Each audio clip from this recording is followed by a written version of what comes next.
Samantha Nakamoto, welcome, welcome. How's it going? Morning.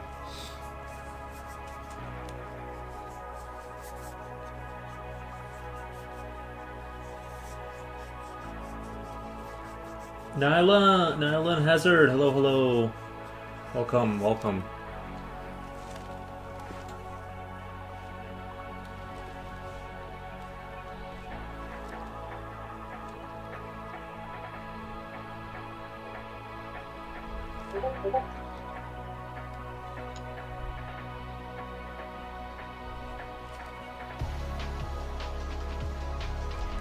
Yo, oh 07, Reaper Put. Nice. How are we doing this morning?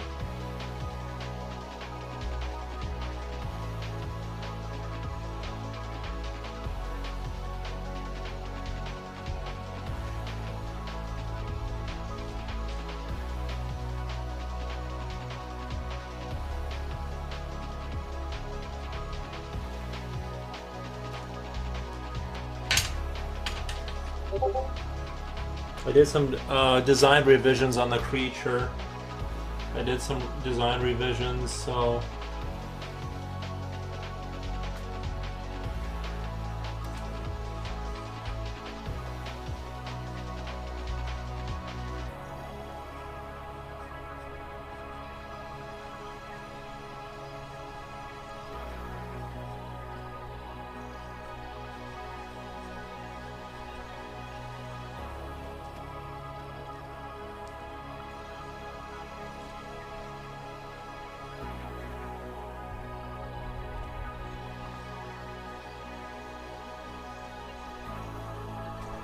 I'm gonna try. And yeah, I had to sit down and just kind of chill and revise some of the design decisions. I didn't like the way the head was looking, so I changed the armor design on it, or at least its external carpus or whatever the word is. So I'm in good spirits about it. I think we're on the right path. I feel very hopeful that this will be a really good piece.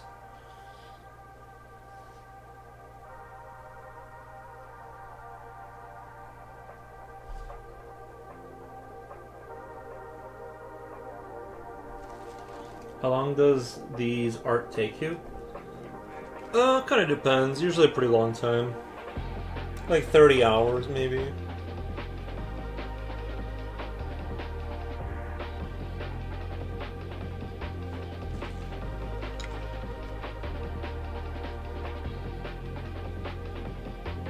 Slipknot fan, welcome. How's it going?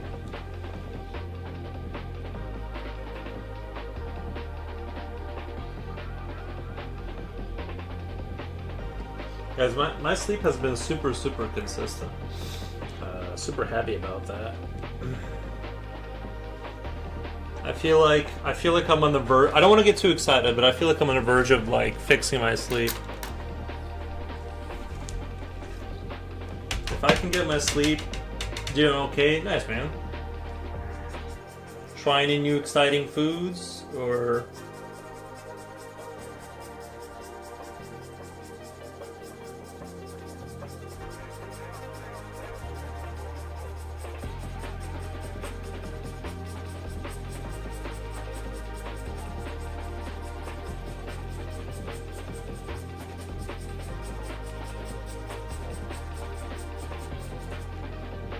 how about adding an eyeball? Well, the thing is I feel like it, because it's so limited in its movement, it counts the clicks. It counts the clicks to know where it's at as it moves up the rail. So it hasn't, it's sort of. I think that's what's interesting about it is that it's not designed to need an eyeball,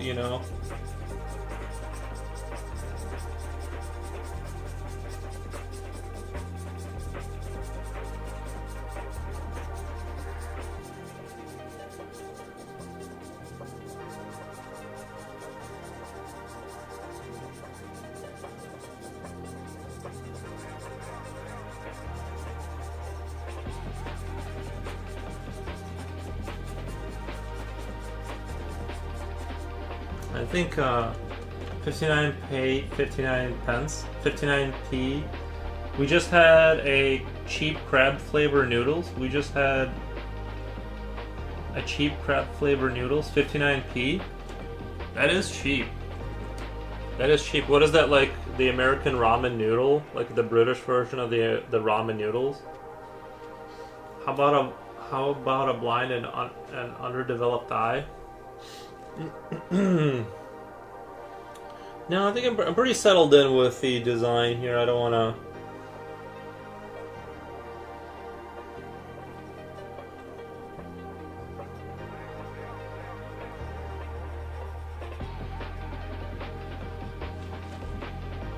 Because we run like the original design, so I'm trying to stick to that as much as possible.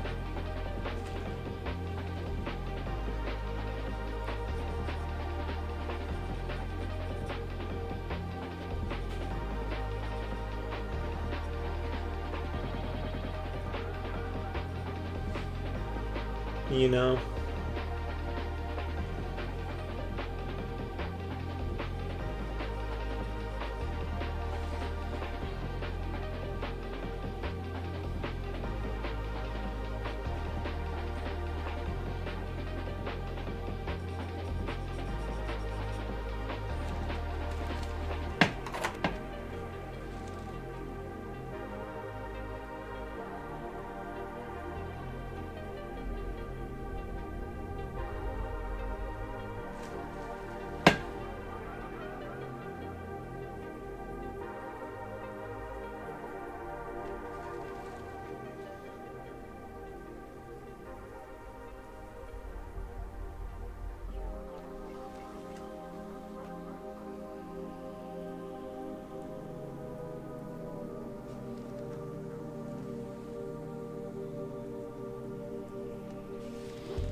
They're called Kolka noodles.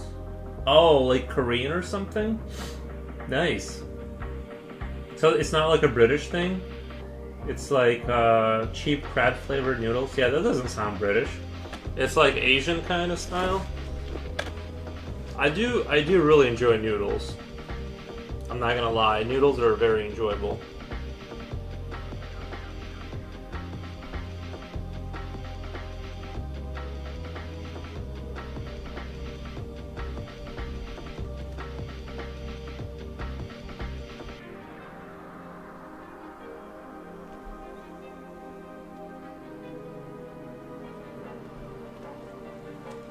Future Oil says, "Good morning. Good morning. Nice.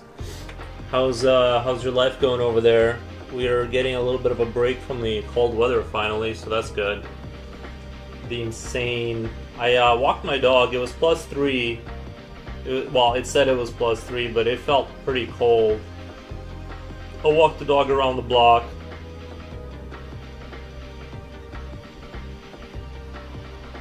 Once we get it up into the +10, I'm gonna walk him a lot. I'm gonna be a lot more in the mood for walking. It's just that, like, I don't like suffering like that. You know, it's just not an enjoyable experience right now. So I did walk him around the block, but that's about it.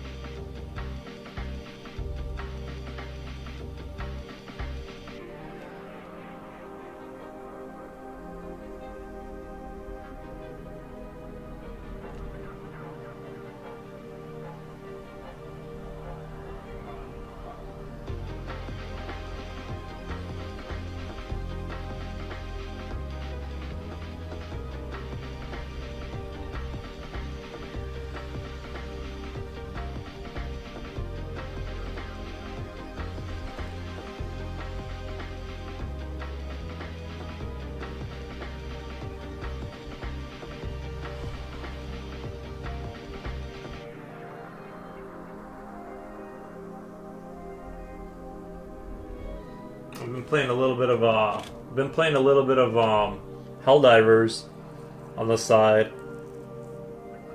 Here in Brazil, 10 degrees Celsius. It's impossible to leave the house. It's too cold and humane. 10 degrees is like, that would be pretty chill right now. That would be pretty chill. I put a pick in Yap. Alright, let me check it out really quick. Where are we at? Yap chat. I see. Yeah, it's like ramen noodles, looks like. Instant noodles, crab flavor. Nice. Yeah. Let me put a fire on that. It's looking pretty dope. Like I said, I definitely enjoy noodles. Definitely enjoy noodles. Hey, yo, Foros. Oh yeah, have you heard news about Helldivers? Well, the only thing I know about is the cyber stand where right now we're assaulting their main city or whatever. We're assaulting like one of their major strongholds, and they have like this new units and like these mega cities they're building on their planet. And so it's a lot of fun because it's like you're in their mega structures. It's really great because normally you just fight these like little outposts and stuff. So I can't wait till they do that kind of thing with the bugs. When they do something like that for the bugs, that's going to be really awesome.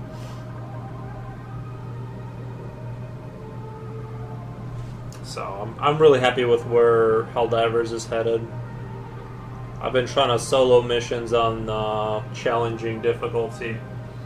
So I've been kind of trying to do build. I've been watching videos and trying to solo.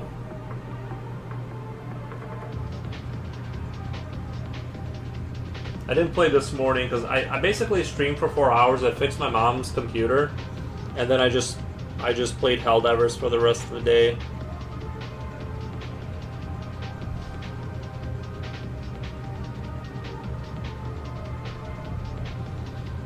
Which I needed a little break. I needed a little chilling out. I had a question for Reaper, but I've bloody forgotten it. Damn.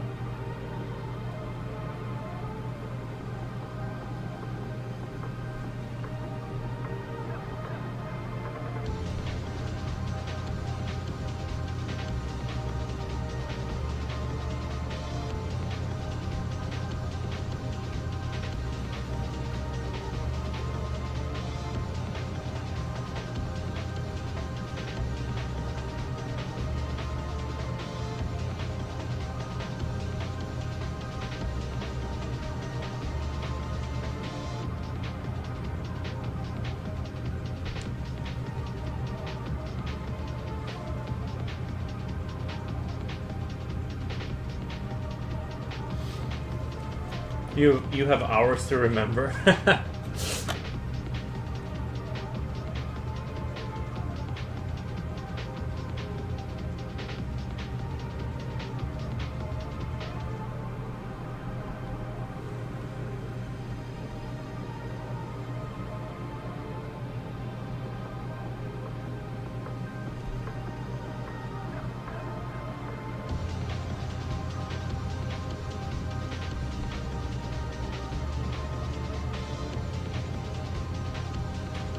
I can't remember exactly. It may have been about movies. Nice.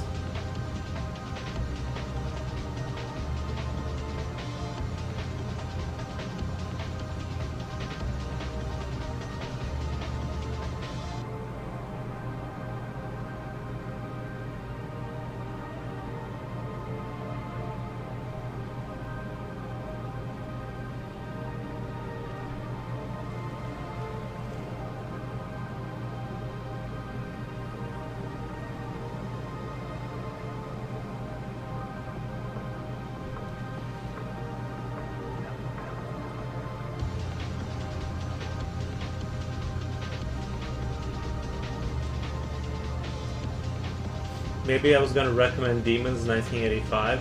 I think the movie that's been pushed on me a lot lately is that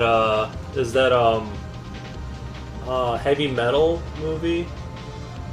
I've been thinking about finding that movie and watching it, the Heavy Metal movie.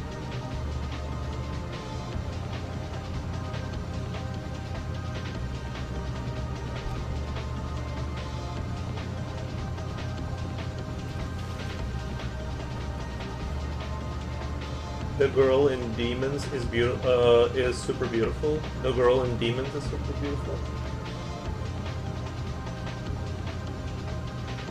You posted it in YapChat, the news about Helldivers. Okay. Jason Momoa to star in Sony's feature takeoff of Helldivers. Ah, yeah, I knew Sony was gonna make a Helldivers movie.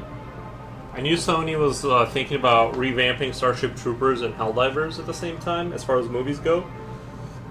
Excellent choice. Excellent choice. I mean, I'm definitely into it.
Actually, that's kind of an interesting shape that's occurring right here. I might kind of continue this shape a little bit.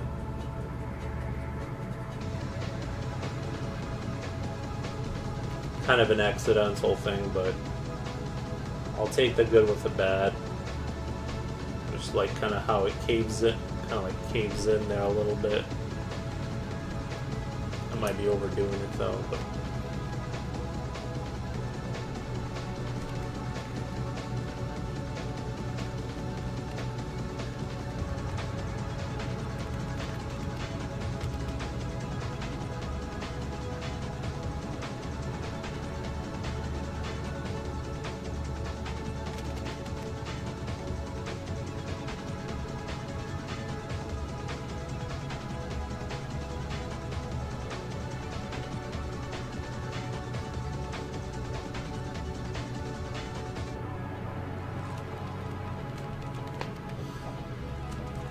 It's the sun is out today. It's like summertime.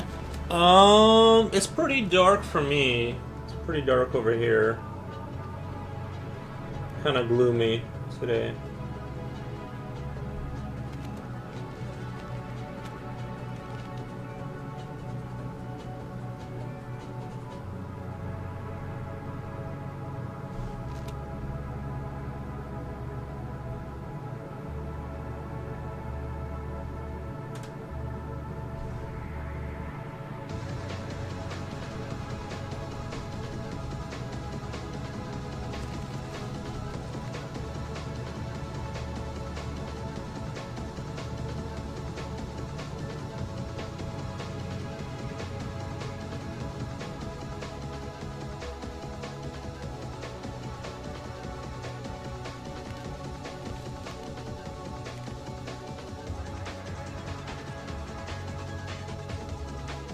Natasha is the lead actress, and Lola co-stars. They're both major babes. I did study of Gisele Bündchen, Anna Hickman. They're truly perfect. 99% facial harmony. On the second floor window facing south, the sun hits me right in the face, pulling shade down. Nice. Yeah, sometimes you gotta get curtains. Sometimes you gotta get some curtains.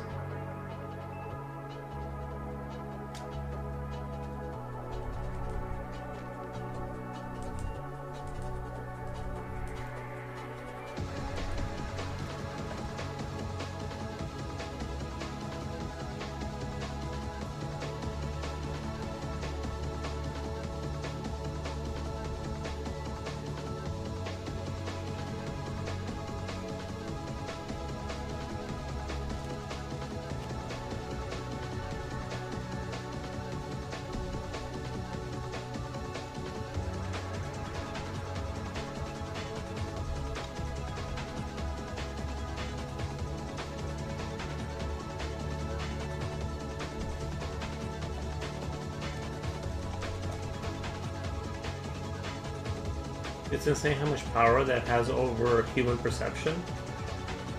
Yeah, attractive people. If you want, if you watch the first 5 minutes of Demons, you will get some good shots of Paola.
Beauty is an abstract concept. I'm talking about harmonic mathematical perfection.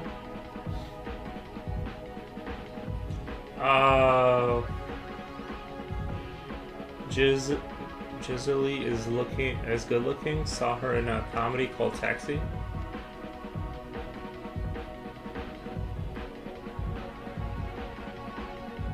Not sure, but it looks like there's a water spot on your drawing. Oh, that right there? No, I was erasing. I was erasing something here. I just didn't do a very good job at erasing it. No, it's not a water spot.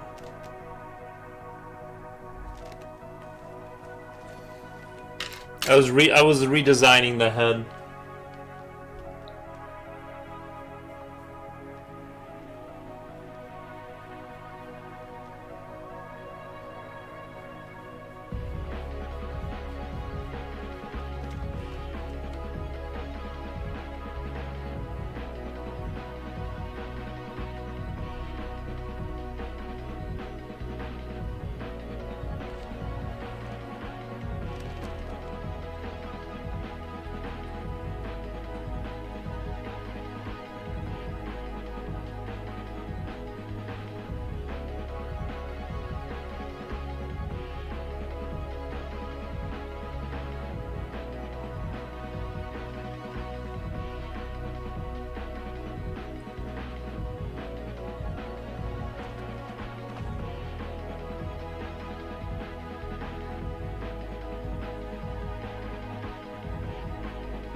I was thinking if I was gonna make a game, there's this Japanese game that's like super creepy and weird where it's like they're inside of this like very mechanical world and you're like this guy in a wheelchair. I've only seen I think it was for PlayStation 1. I think it was only released in Japan. And you're like this kind of like weird looking creature in a wheelchair and you're like stuck to the rails. I think like a game like that, a point and click art-based game, where I kind of draw things to put in the game. I think I could pull something like that off. I don't think that would be like, I don't think the programming in that would be so difficult. You know what I mean? Because that's my one thing I can't do, is like the programming. But I could do like a point and click adventure game with like these kind of creatures. I think that would like work out. Sorry, I thought these glasses were gonna help me, but like I tried using them and I have to be like 2 inches away to see. Like my eyes are tired and I thought the glasses would be a good idea, but then I have to be like two inches away from the paper. Somehow the glasses made it worse.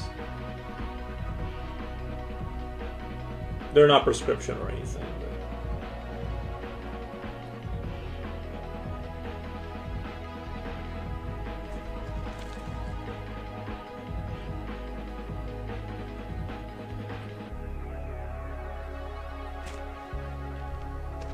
I haven't the slightest idea. For me, creating games is a complete mystery. Yeah, I can probably do it in the Godot engine. Like, slowly draw things up here, and then kind of put it in there over there. you know.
Honestly, I have a very good feeling about this project.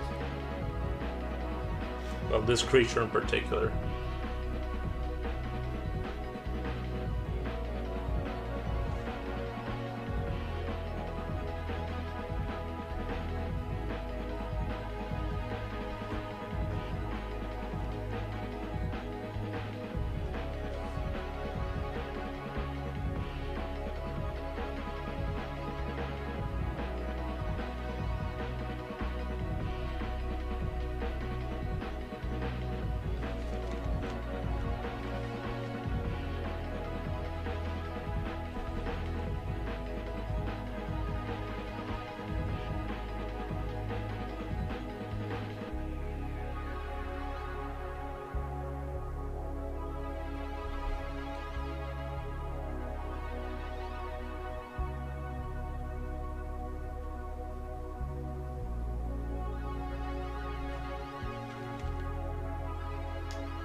Ooh, Coolio. You know how we can recruit for programming help?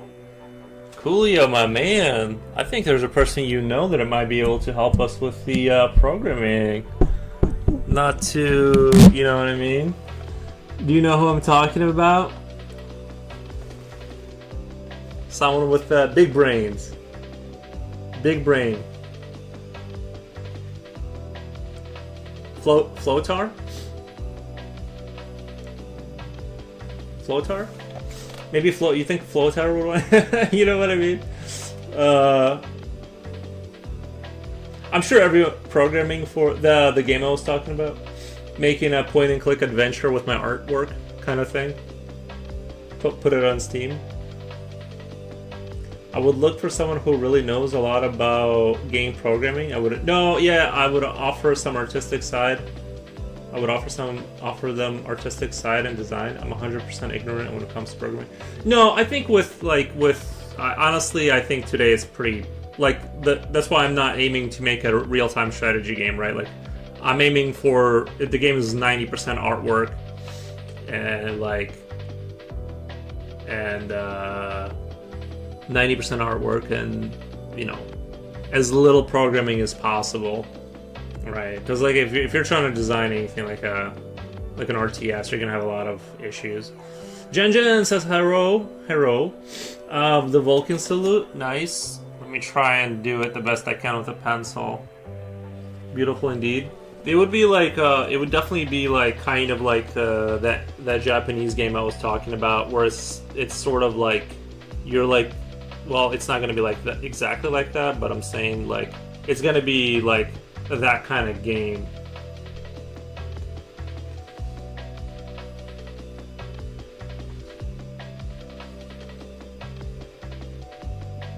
I don't want to bother him about it because you can use RPG Maker for that if you want to point and click adventure. I'd rather do it in Godot. I've seen RPG Maker. I'd rather just do it in Godot. I have some familiarity with it. I know how to build things in there.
This is looking very pretty. Thank you, Jen. Thank you.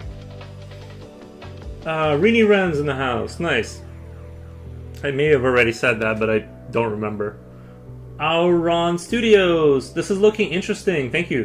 Yeah, Elevator Monster. Oh yeah, I guess you'll have to have more flexibility with Godot, but by the way, I haven't used it. The capabilities of it looks good. Yeah, it definitely is like a game. It's not Unreal Engine 5, but it's for what I'm aiming for. You don't really need.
Oh, to be honest. Oh, okay. I see.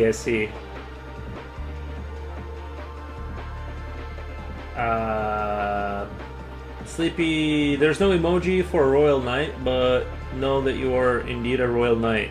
Nice. They did have those in England. Beautiful, the other girl too.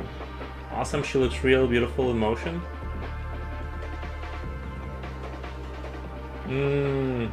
TBF, to be fair. Yeah, guys, I'm never gonna remember that. Like, you're just gonna have to forgive that I'll never remember that. I do appreciate you telling me, it's just that, like, acronyms are not my strength.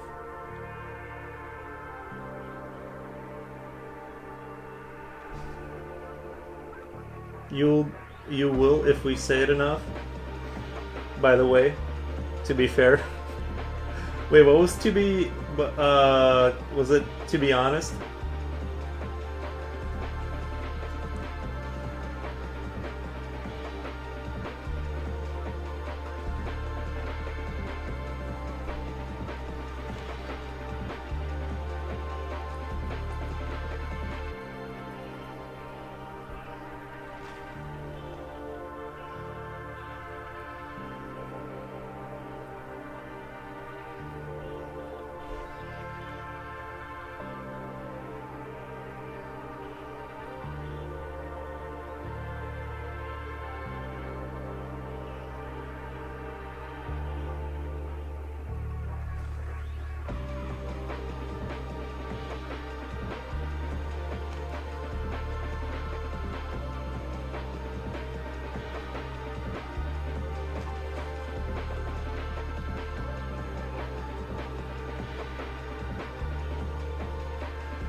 Now we just being silly?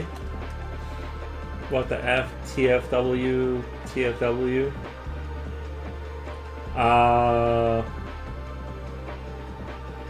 There are so many ridiculously beautiful people in this world, it's really unfair. Oh, thank you. I appreciate that. No, yeah, it is kind of unfair how the dice, the way the cookie crumbles.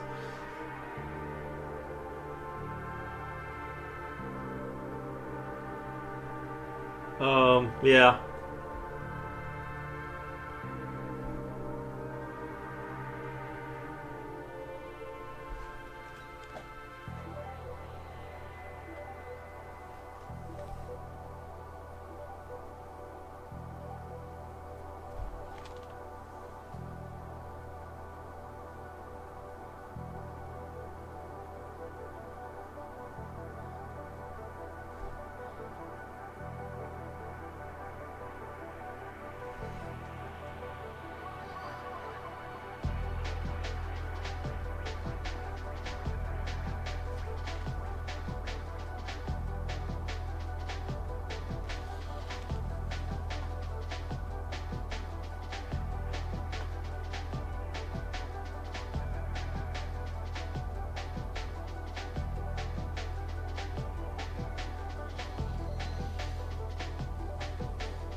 Don't give him sensory overload. My dyslexia is like off the charts right now.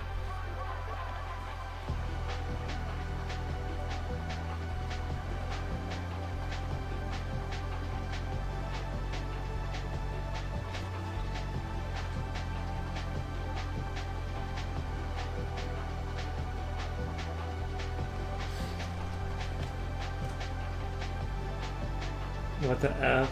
That feeling when WTF for the win? I thought so. Lixdexia can be a challenge. Lixdexia can be a challenge. Yeah. I think it just costs the brain way more brain power to like process reading. You know what I mean? It's just like I have to really focus on it. And maybe maybe I am just kind of lazy with reading because like also I kind of don't care. So it's like it's really hard to read anything that I care about. So it's like it's just it's not a good combo for education, you know.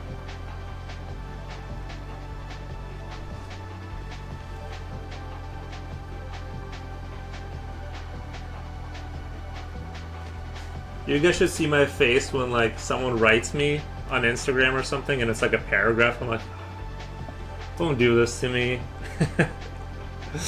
I won't be here long, just dropping by to say hi and look at the current project. You'll know when I take off. My bad, let me get that crown. Thank you, Slippy. It's interesting, the younger generation is even more obsessed with physical perfection than the last 4 generations. Typical sign of imperial implosion. Oh, yeah, I heard. Did you hear about the mouse utopia where they would just endlessly groom themselves but not reproduce? Yeah, it does seem like we've entered that stage, but to be fair, I'm not helping the situation at all. I'm at 35 at 0 kids, so I'm definitely like, I'm not grooming myself to make myself pretty, but I'm also not helping the situation with the population, whatever, decline.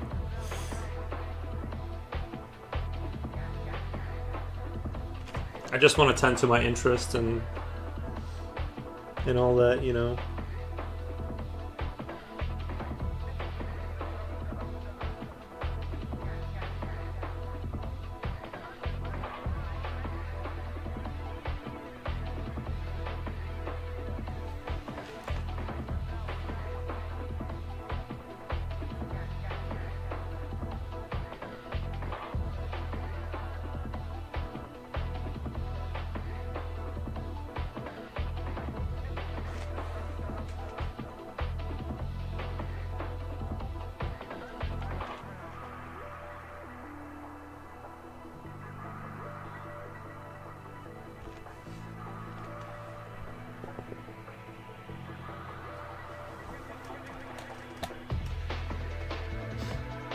The WTF means for the win. Yeah, I just read it as what the F. To be fair, leaving the house to meet people, or worse, trying to start a romantic relationship is becoming increasingly pointless and painful for non-psychopaths. I think there's probably a good pocket. You know what I mean? I don't think it's over. I just think I think that's probably true. You know what I mean? But it is supposed to be a joke. Read those lines again. I don't want to read anymore. I don't want to read. For the win, it makes sense. For the win. I don't get it.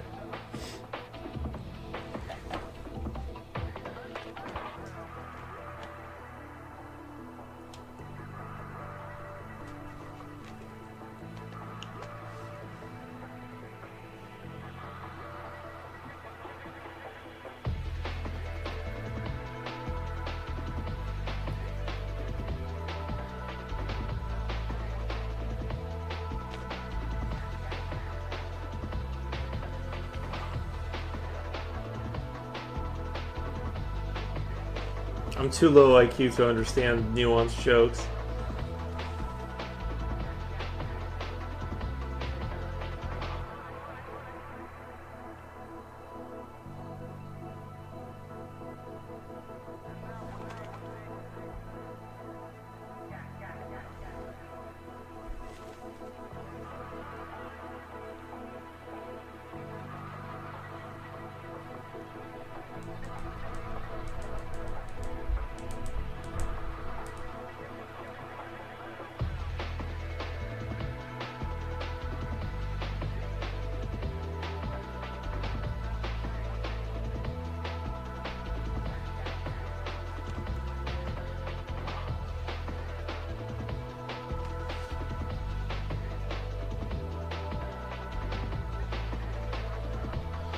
As you know, that screw bolt looks kind of like an eye.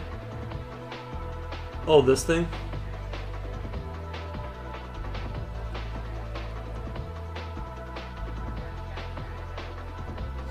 I can kind of see it now that you said it. But I forgot text is bad for communication. It's okay. It's okay.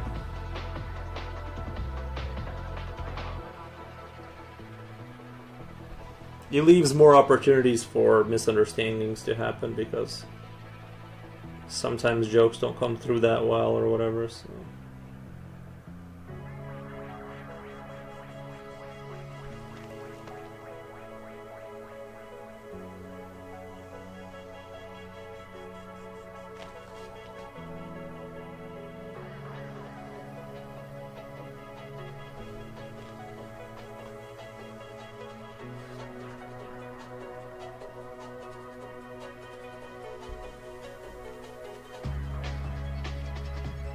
So it's like an illusion? Yeah.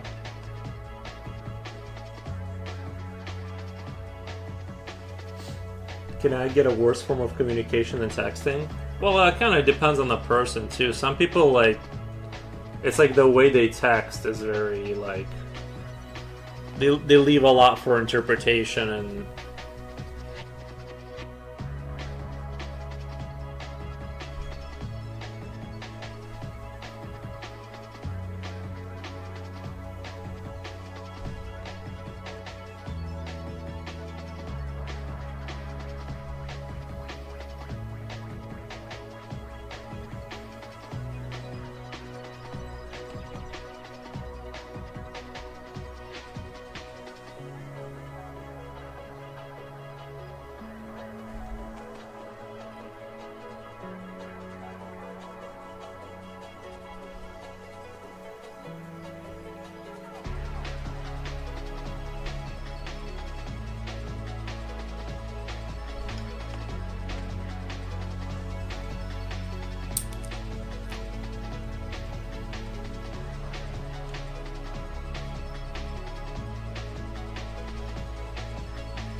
Probably equivalent to a biological error 404.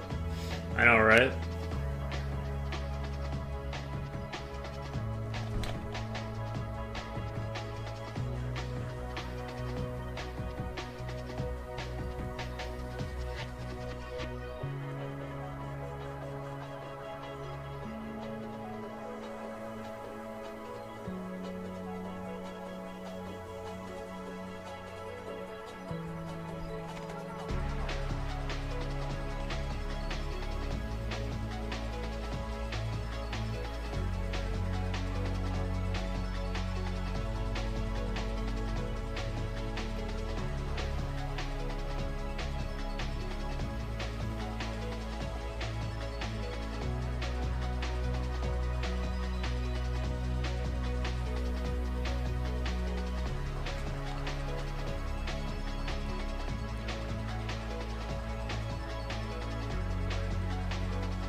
teeth look sharp. Thank you. They do be looking sharp.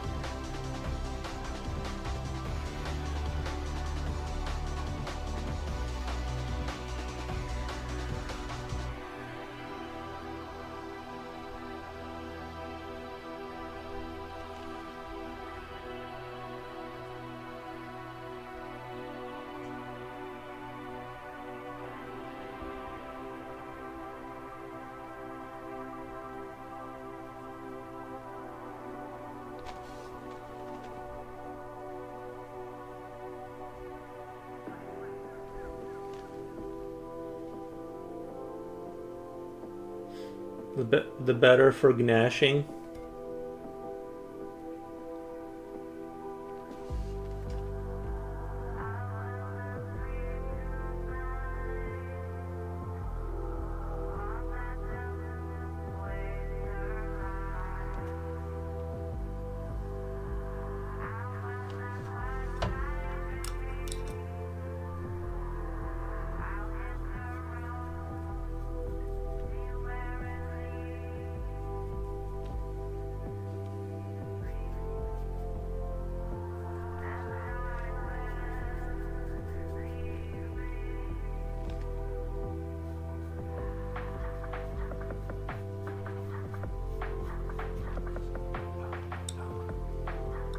Maybe take the stairs. Do you still press the fire department button if this monster is inside? Pretty good so far. Nice.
Jabby-san, Jabby? Was it Jabby? Jabby-san? How's it going, my guy?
I will nickname him Gummy because of his prominent gums. Gummy. That makes sense for him.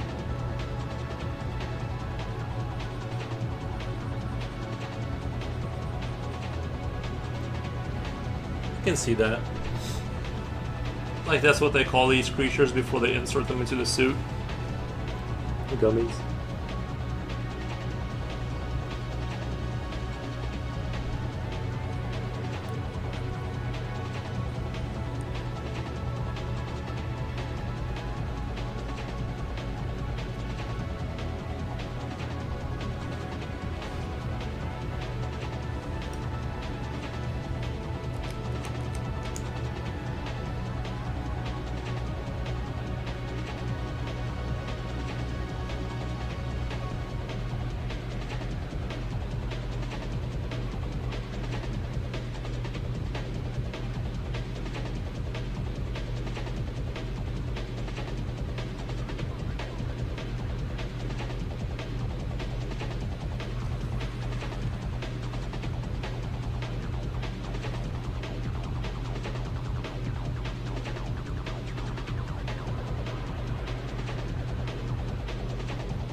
Zoo. So is he a part of the attraction, or he works there? Oh, he works there.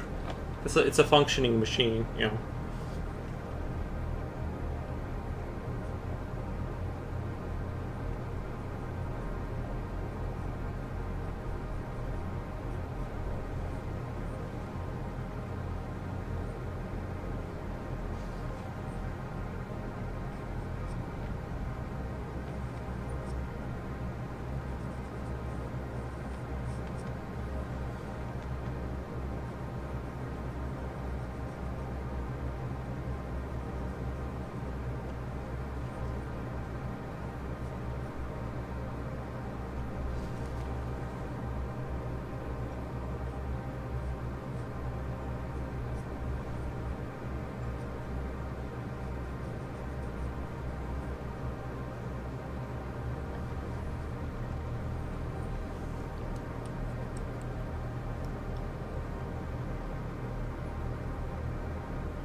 I assume the creature would know where it is located, like what floor it's on and what station, based on like the clicking it hears as it moves up and down.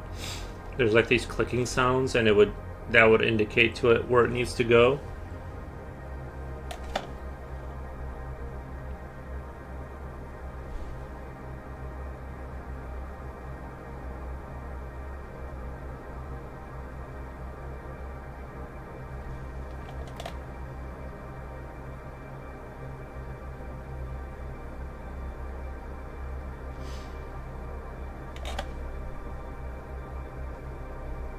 Echolocation.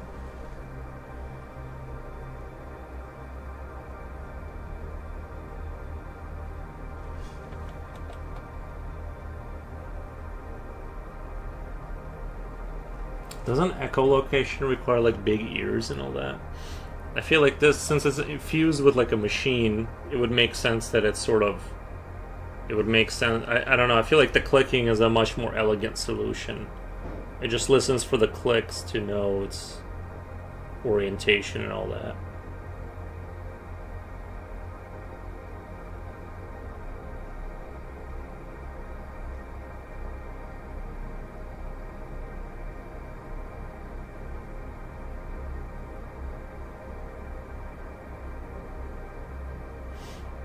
Although the idea of this thing kind of screeching out loud screams to is kind of the idea of it screaming out loud noises in order to know its location is like kind of interesting. I feel like it would be kind of obnoxious. No. I mean, like the chains and all that. Like as the gears. Sorry, I meant like as the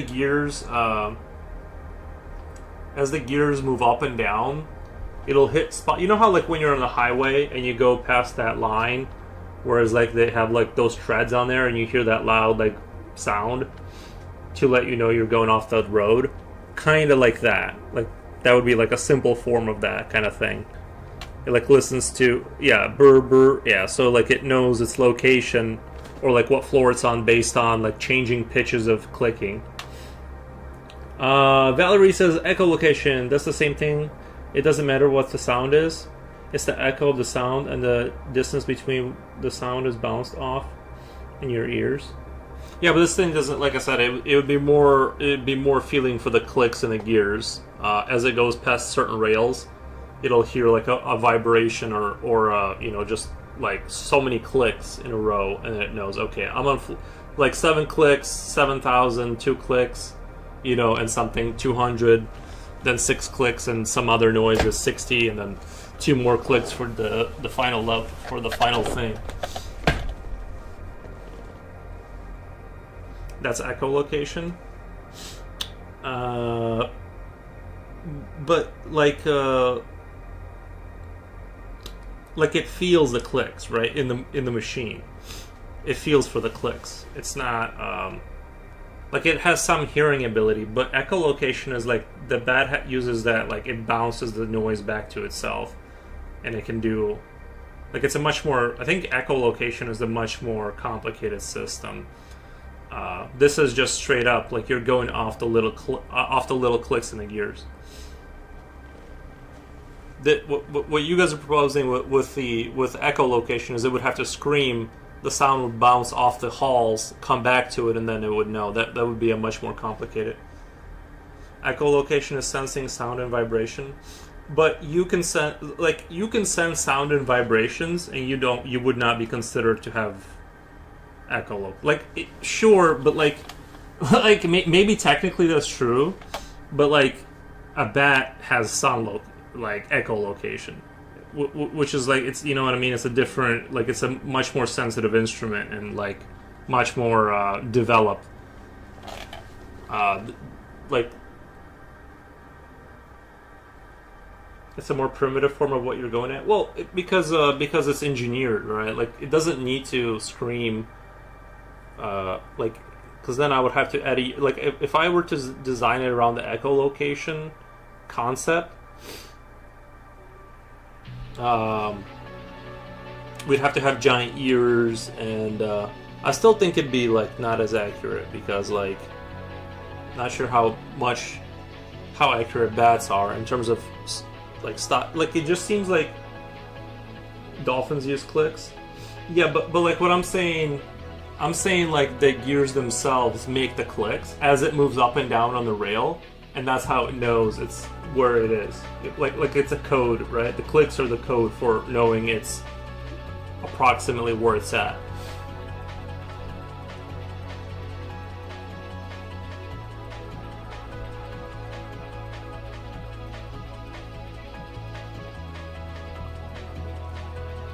Like, it's not like it's clicking with its mouth to determine its location.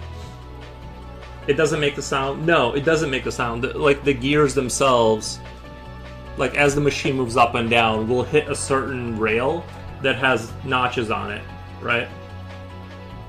He only counts to which floor he is in. Yeah, he doesn't see or hear anything. He counts the clicks on the rails to know his location. I say he, but I don't know.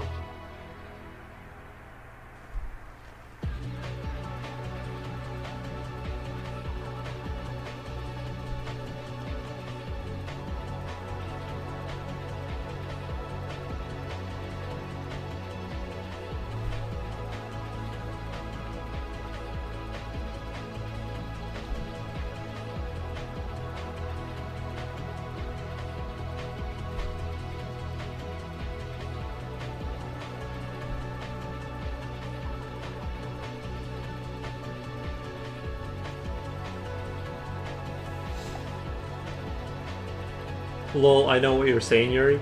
But if people keep saying echolocation, and I'm like, but wait, like, but hold on, because it's like echolocation. I think would be a different tool, as far as I understand. The Key Legend, it's going up a roller coaster. No, it's an elevator. It's basically an elevator, but instead of having, it's mostly propelling itself with its limbs up the floors. And it's just guided with mechanism, like it has a helping motor or whatever, but it's mostly using limbs to climb up the shaft of the elevator.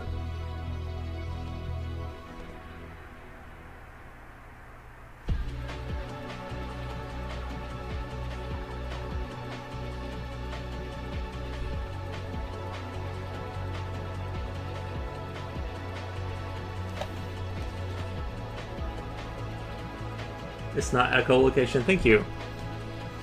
Thank you.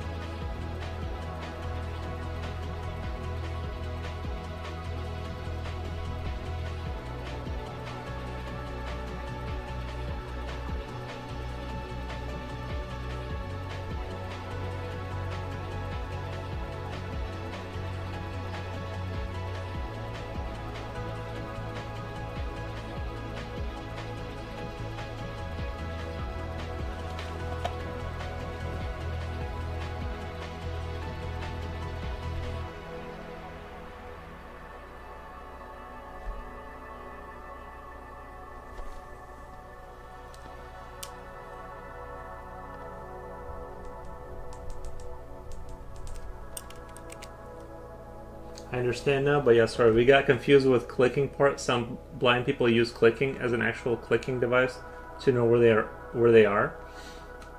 That's crazy. Like, what do you mean? Like, they make a click and they like sense their distance from things? I guess if you don't have like carpets or furniture, there could be an accurate enough of a return that you could like sense your distance from things.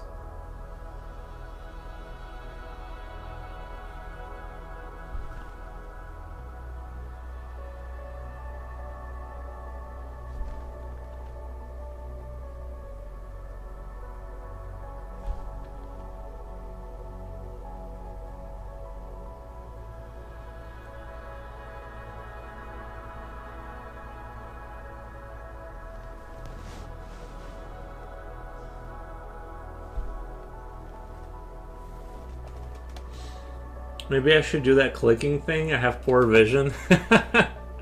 Yeah. I don't blame you.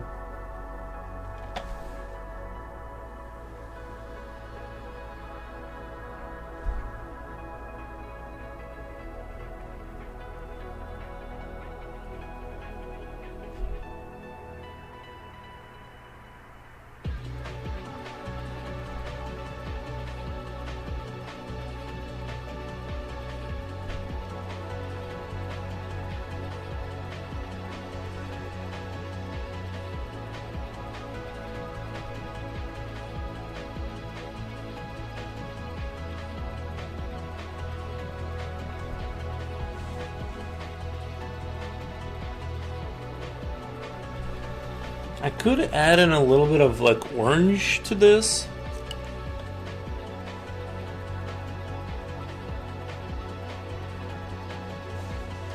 If I could find it. Orange would really give me that like kind of a copper look on the metal. If I can find that orange. Oh, I got some right there.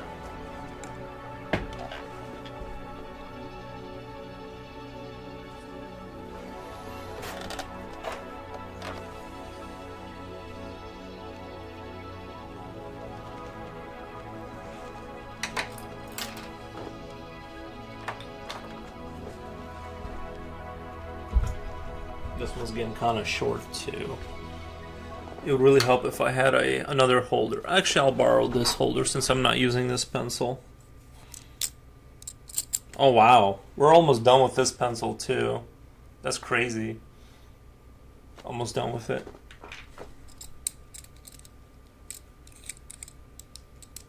I noticed like using orange like really makes it look like it's copper on this paper, like a copper kind of a metal look, which I think would really fit.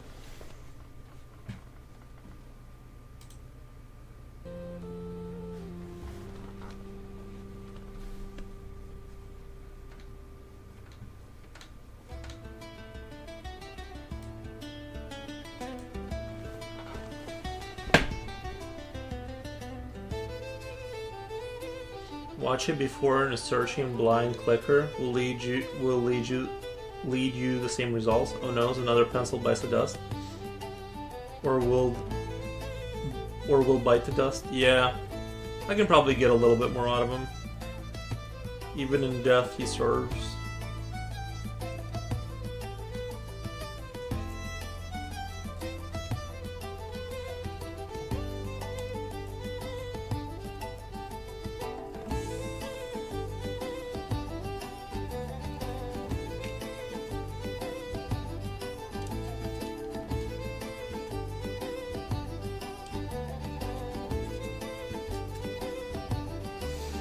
Then you could have the creature have specific organ design only to hear within the range of those frequencies of clicks, which would probably add weakness, which is nice for realism and storytelling. Sorry, mine went burr on your creature design. Nice. Yeah, it could be something like that.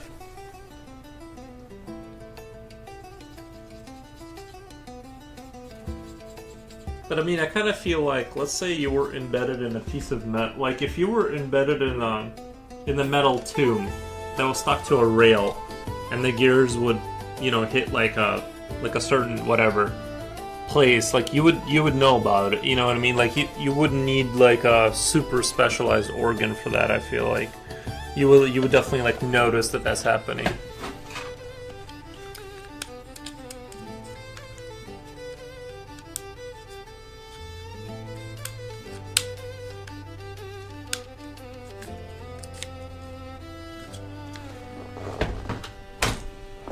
I was literally, I literally was daydreaming.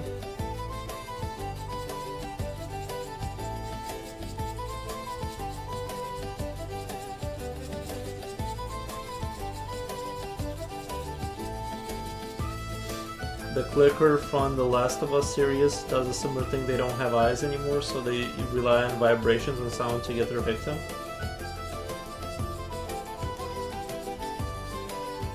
True, my mind goes crazy over creature designs when I see a good one.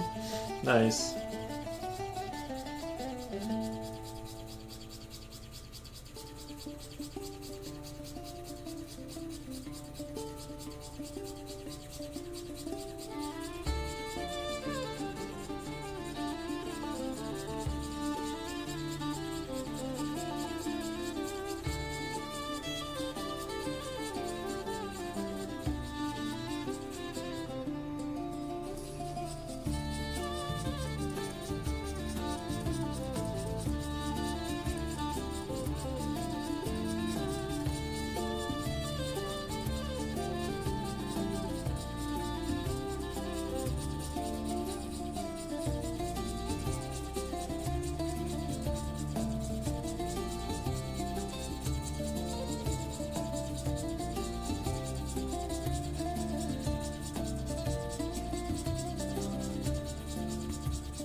Fish Oil says, what's going on here? What the? Nice.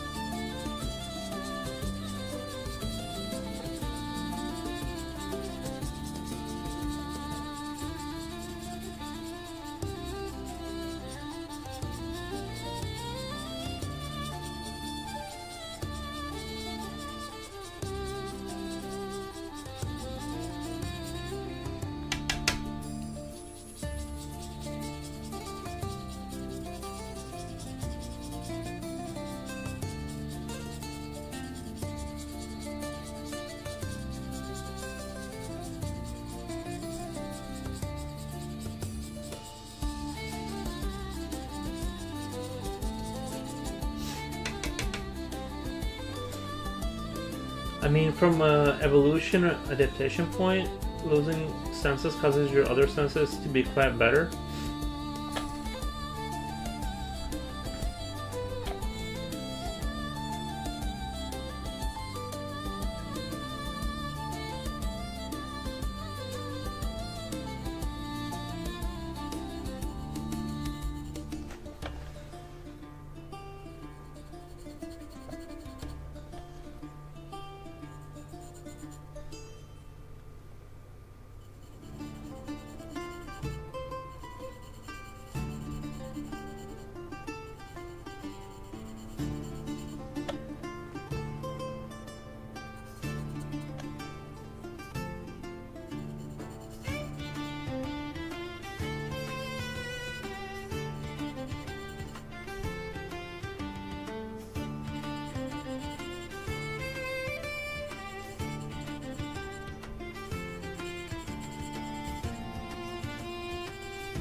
Creature things, just making sure. Nice.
Doggy taps, for sure. He's gonna drink some water and bring that drool over here, bring that mess over next to me.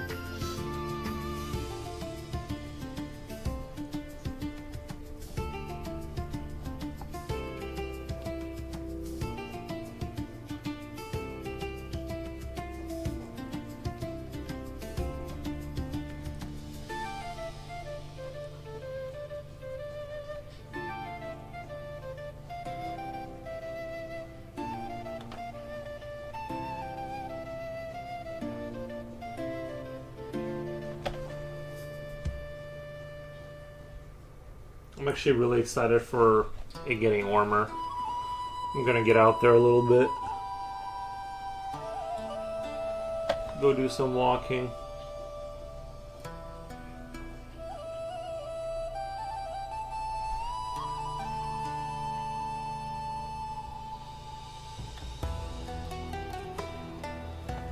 His drool, yeah.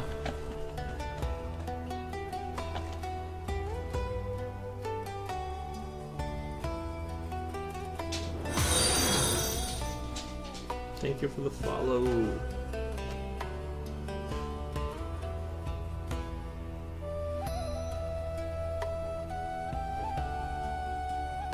Yeah, I think this is turning out pretty good. I'm liking the way the metal and everything is turning out.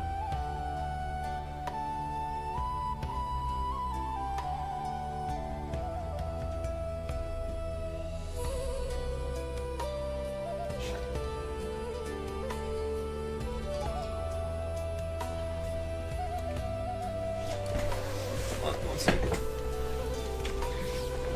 I'm gonna let them outside a little bit.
He's just a baby.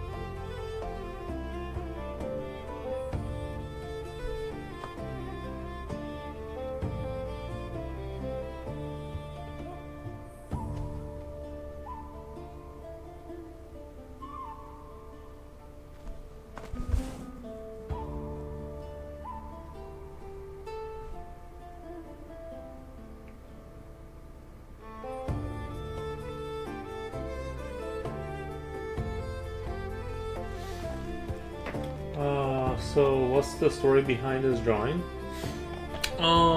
Well, it's essentially an elevator, and it uses its limbs to propel itself instead of like other things. And they live in a dystopian world with very tall buildings where these are required.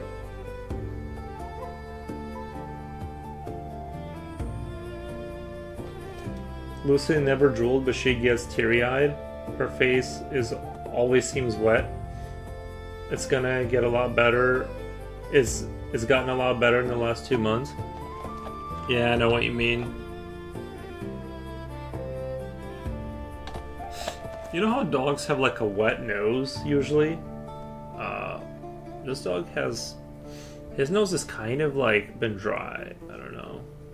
Seems like it's not wet anymore.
I really like the way this part is coming out.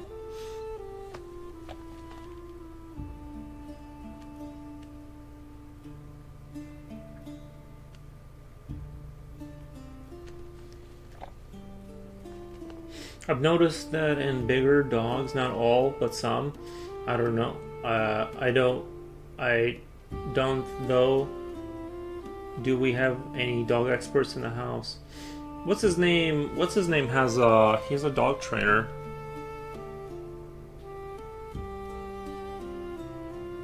Maybe I imagined that the dog nose was like wet and cold all the time. But maybe I just imagined it. I don't know. It's like, you know how you think snakes are slimy, but they're not? I wonder if Aries knows he lives a privileged life while eating fresh meat every day. I know. I don't think he knows. I have a cattle dog. She doesn't drool, but my cat does. Yeah, you'll get that sometimes.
The cat drool master. I've never seen a cat drool. Me neither. Me neither. That's the first time I've heard of a cat drooling.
What the? Oblique Painting, thank you so much for the raid. Let's do a shout out. Music kind of has Spanish music time to it. We'll do a shout out. Shout out. Oblique Painting. Thank you so much for the raid.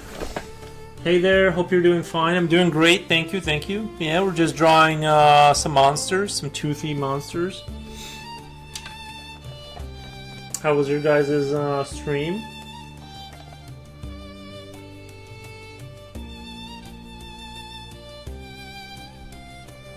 I have to go, sorry, I love your drawing as usual. Thank you, Oblique Painting. Have a great day.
Future Oil says 21 viewers. What the?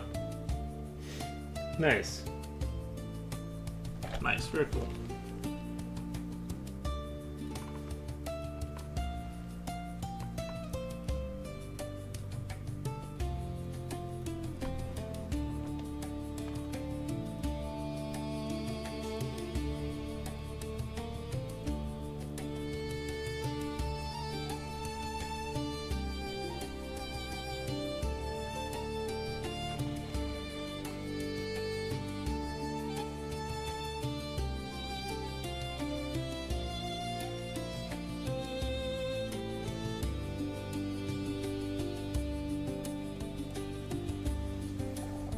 I saw some pretty funny AI vids about cats and dogs.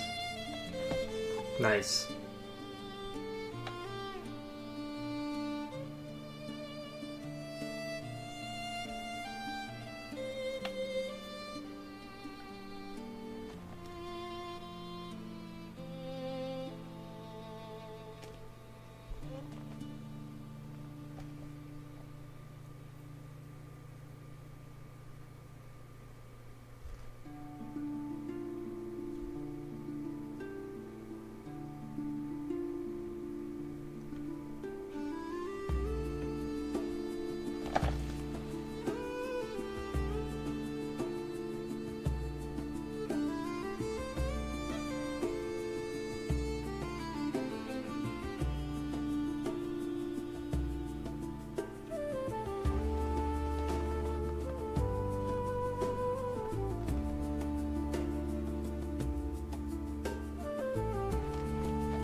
I'll put some in Yap.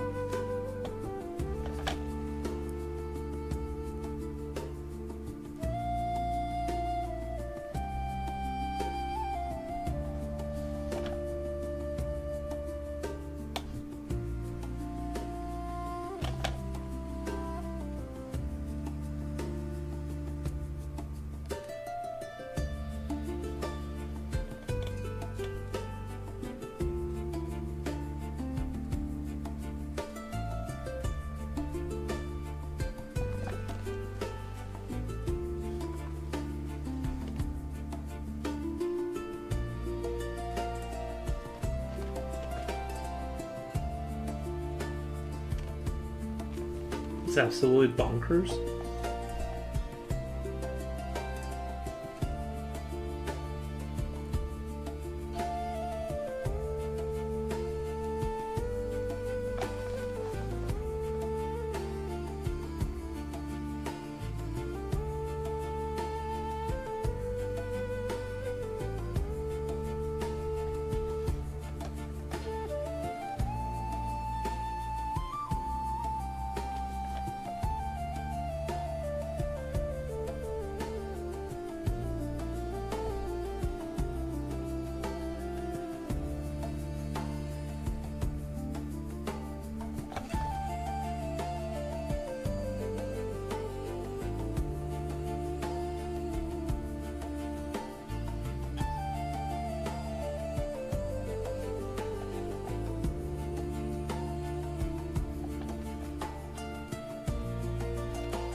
It's one of 100 dogs versus 100 cats.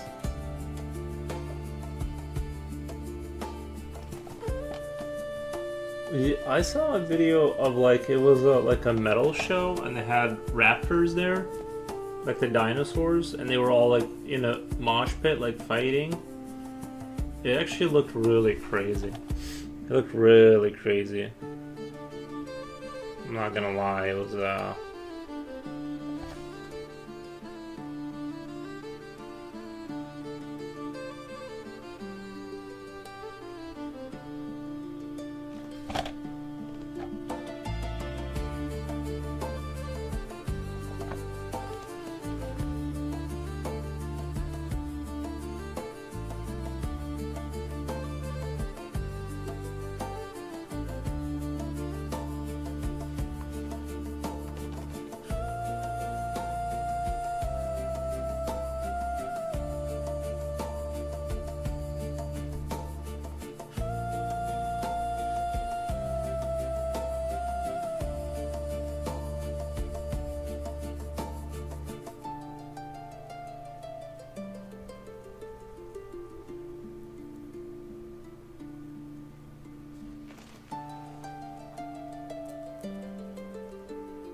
I need to see the Raptor mosh pit. It was pretty crazy. I didn't know if it was CGI. It had to have been. It had to have been AI, just because like the volume of raptors, it would have had to have been like a big, like if that was real in terms of like created by real people, it would have had to have been like just the amount of money that would have went into that. It would have had to have been from like a real movie. But even a real movie, I just the amount of things that were happening, I'm just like, dude, there's no way. This has to be like AI and not CGI, but it looked really pretty good. That's the issue.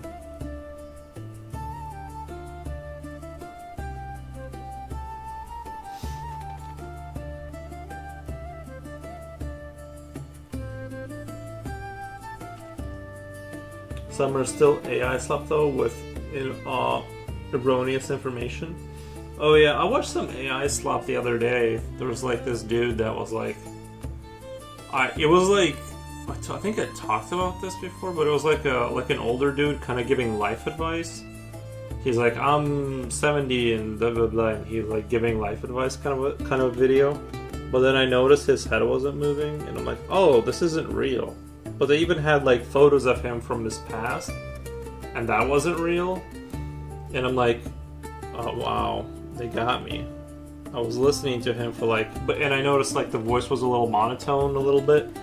Like there was no hums and ims and like kind of like speech things that you would have in normal speech. But yeah, it's pretty crazy how there's like AI channels now, and they're not like exciting. It's just like people giving advice, but even that's not real. Like, you know what I mean? That was probably like all AI written and like directed and.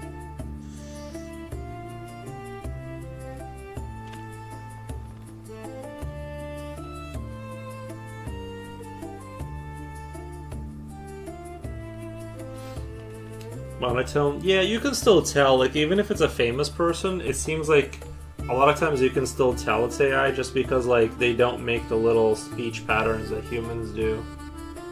Like, you can tell, like, that person wouldn't have. Like, it sounds like them, but they don't talk like that. So, at least there's that. But I'm sure they'll. I don't know. Seems like they're probably gonna figure that out too pretty soon.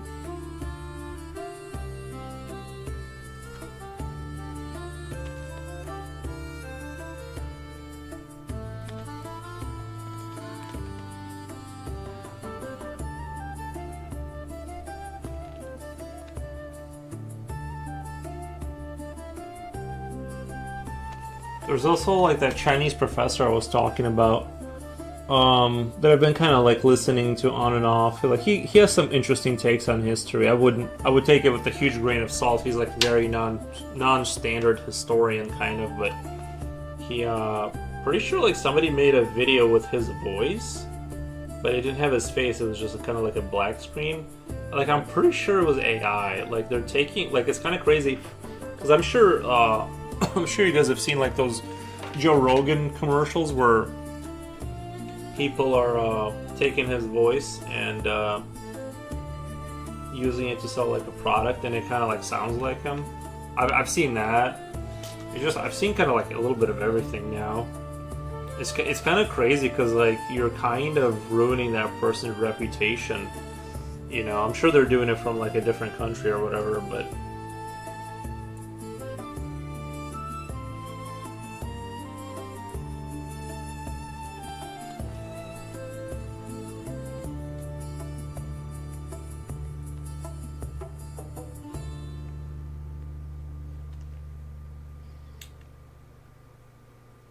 The InstaFeed is showing a lot of new homes for sale starting at $500,000. Yeah, you should buy one. There had a lot of AI slop ads in my country, and one indicator is that they don't have the correct accents and pronounce words with ways in intonations. Yeah, you can still detect. Some of the videos are pretty good. Some of like those door cam videos are like pretty crazy. They're pretty accurate. Like I want like I guess a lot of times you can't tell. A lot of times you can't really tell until something really crazy happens that it's AI. Like it's getting pretty good. Wilford Busonar says, "Hey there, what are you working on?" Just doing an elevator monster. We're just doing an elevator monster today. You know, but yeah, it's pretty disturbing. I don't know, and like, I don't want to like do the whole conversation about AI again, but it is kind of scary. Like, they're replacing jobs that like require a lot of cognitive ability. Like, you know, like it does seem like if you designed an AI for like a law firm that would be able to kind of, because it takes an experienced lawyer like a long time to do research and see if there's pretext, or, you know, sometimes like you look at other cases to see how they went.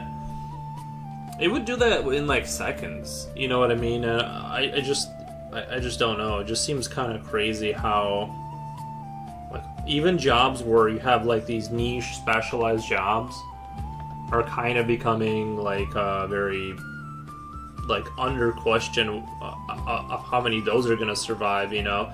And I did hear like, you know, people say like, or like lawyers are like, yeah, it only gives you like a 30% accuracy, like compared to what like a lawyer would give you. But it's like the thing is lawyers make mistakes and stuff like that. It's the same thing with like art. they're just gonna improve it, I feel like, and yeah, I don't know. You know what? I just realized. I think this piece of metal would have to go for it to make sense. It'd have to, because here it clearly like bends in a circle.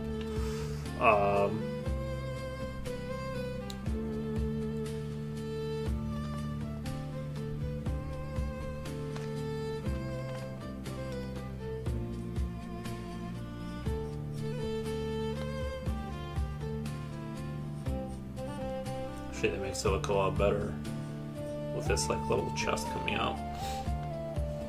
So yeah, we'll see. I don't know. I found a channel about spiritual science, metaphysics, etc. The channel's 100% AI female. Oh, it's a female AI. Was it born a female, or how does that work with AIs? Like, do they decide later, or it was probably a guy who created that channel? Most likely, yeah. It's just more palatable to like listen to a woman's voice, maybe. That's crazy. Isn't it crazy that people are like, that channel is probably going to be successful and people are taking spiritual advice from a computer? Like, essentially.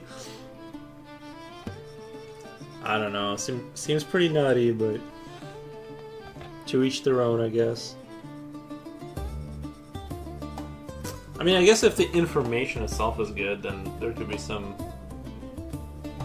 Like I said, it's like in medicine and stuff, it seems like it would be like a knockout kind of a thing for the industry.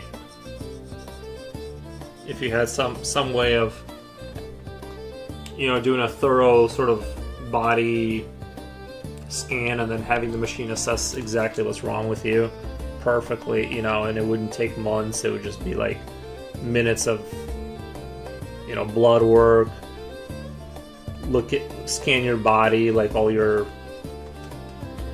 problems that are going on, and it just goes, yeah, you need to do this, that, and the other, and here's a perfect supplement, and but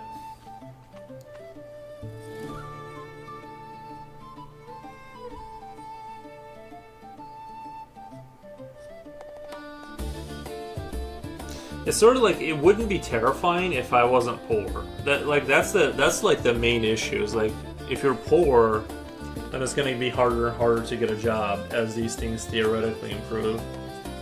Most basic translation jobs will be replaced with AIs now.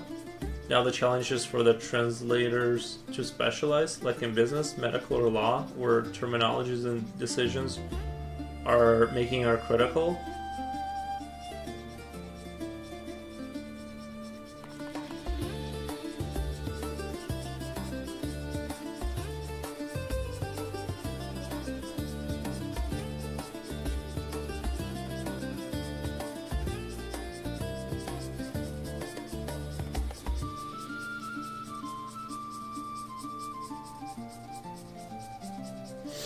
What if you're a guy that works in a, like, what if you're a dude that works in a warehouse and you drive a forklift and you can't, like, you don't have super specialized skills, and then you can't participate in the economy.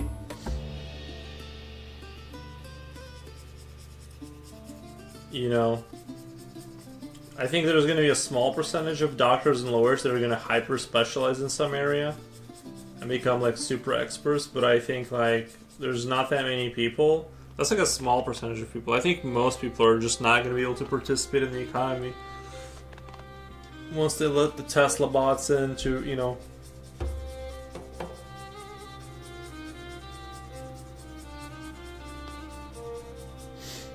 Yuri, I have a cool name for this piece. Elevate Terror.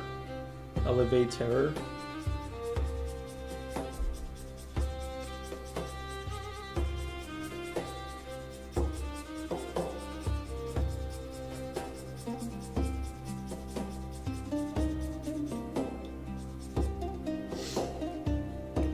If you work as a translator, your prospect clients are getting limited. Well, yeah, it's gonna squeeze people out, you know. It's gonna squeeze people out for sure.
So they have to level up to touch upon critical translation work that people will not delegate to AI.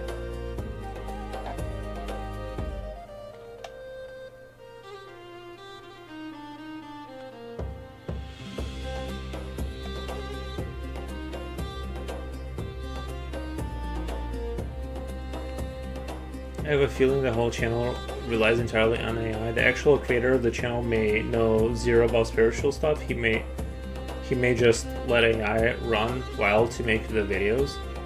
Yeah, he probably he probably like curates them and stuff to some extent.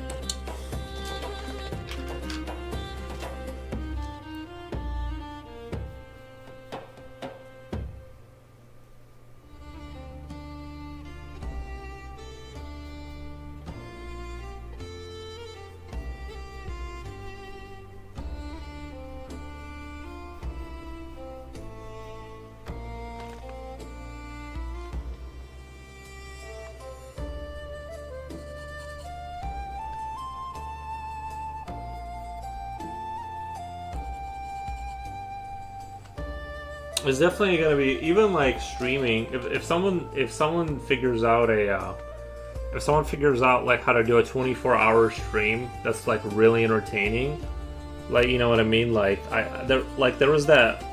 I think this was a while back. I don't know if it's still on Twitch. I think they got banned because it accidentally said an inappropriate joke.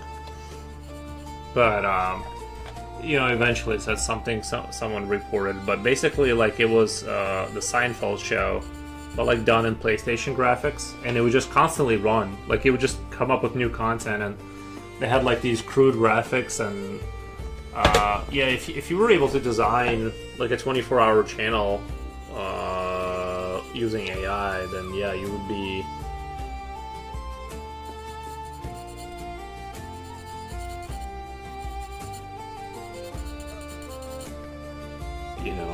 it would be GG. I really don't think there's, like I said, unless you have a lot of capital where you can just never work again, it's going to be kind of scary.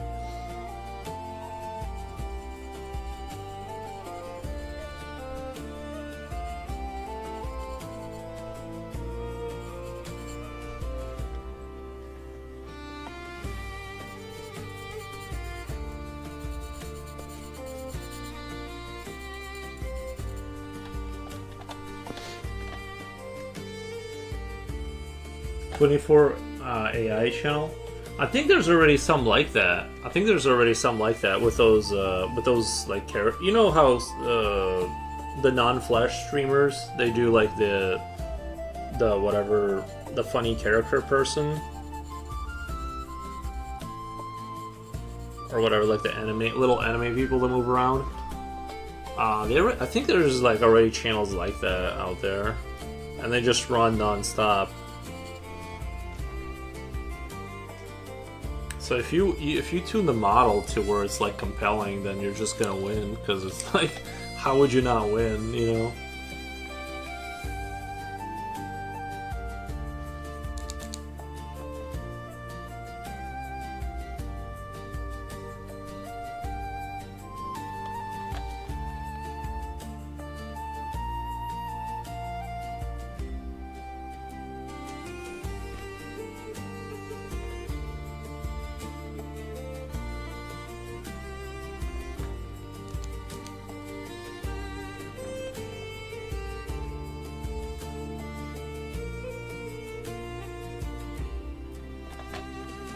It'd be kind of interesting if they set up, like, if the economy changed to the point where, let's say, like, the AI was buying from itself at a certain point, if that makes sense. Like, it started like the economy shifted to where, like, right now it's all being done for humans.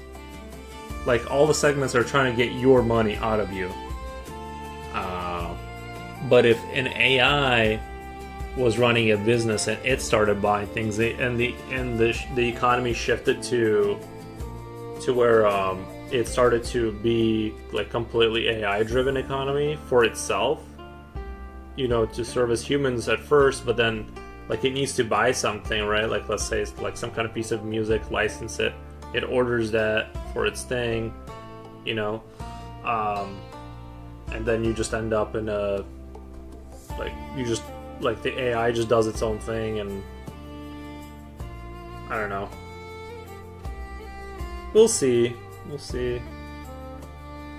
It's exciting and terrifying.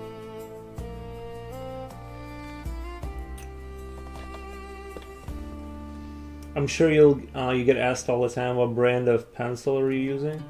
Pencils? This is a Pentel 0.2 that I like to use for like when I do like super render stuff like this, because it's like tiny lead. I use my B4 Mitsubishi pencil, wherever that is. Oh yeah, I took it apart. I forgot where I put the little nubbin. Yeah, B4 Mitsubishi pencils. There they are, right here. Looks like something like this. These are very cool and expensive.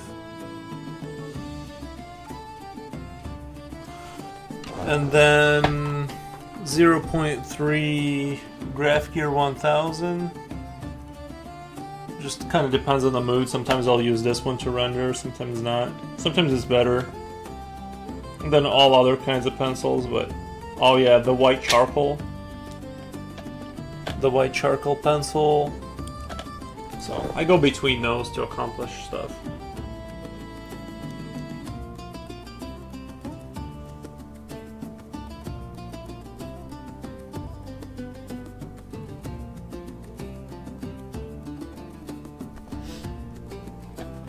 Nice, thanks. There are 24-hour lo-fi music channels here, but they just make a very long playlist. Yeah, I know what you mean. Yeah, I wouldn't put that into like AI category, but I know what you mean, yeah. I've seen some AI ones where it's like they got AI graphics in the background and then like the music is AI and it run like, but I mean it's the same, it does play the same songs. I don't know if they like update it or what, but yeah, they just let it run, and they'll be like, if you look, there's like 30 people sitting, sometimes 100 people depending on like what channel. Some channels are more successful than others, obviously, but yeah, it's kind of like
so yeah, the AI proponents are saying that AI will take care of us, take care of all of us. Nice. Well, that's good to hear. I thought it was not gonna be like that. I keep thinking it's gonna be like that movie I Am Mother. If you want to watch that movie, to give yourself an idea of how I think it'll go.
Misao. Hello, what kind of paper are you using? This is Tone Tan Strathmore.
This is gonna be hella rendered out. So don't worry, guys. Just give in. Oh yeah.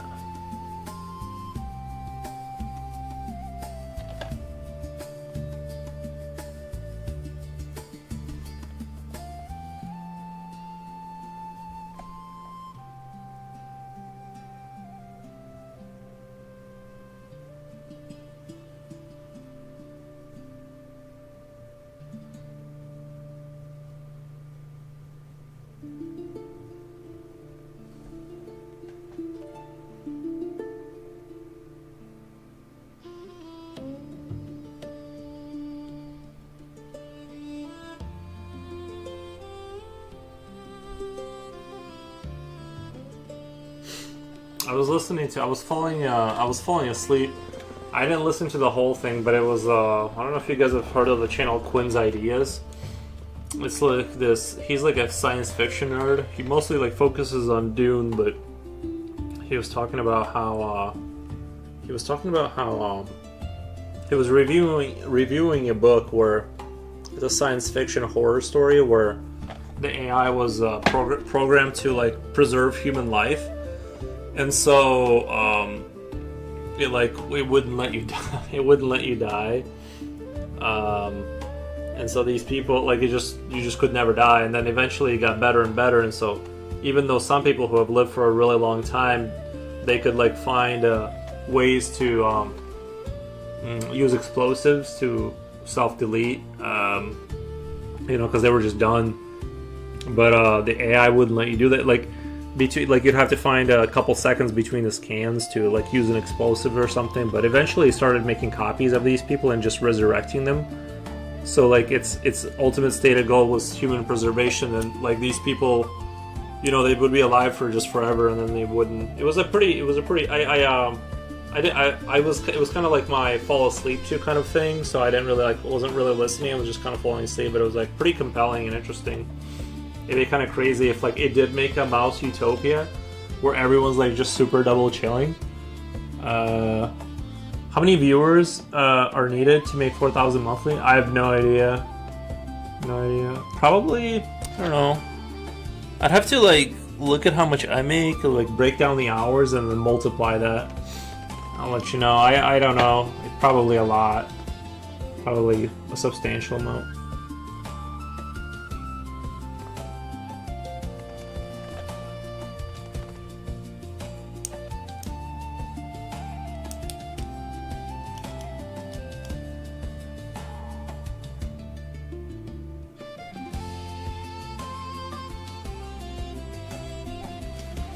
need a little bit of halo here. I need a little halo.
What if people partnered up to make a 24-hour channel or more? Probably not legal. No, I think you can do that for sure. I don't know why you wouldn't be able to have a. You can do whatever you want with your channel. You still need an audience though. Like even if you're running 24, you still need a pretty big audience to make any kind of decent money.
You know, there's some people who stream in daytime and then just show a record at night while they sleep.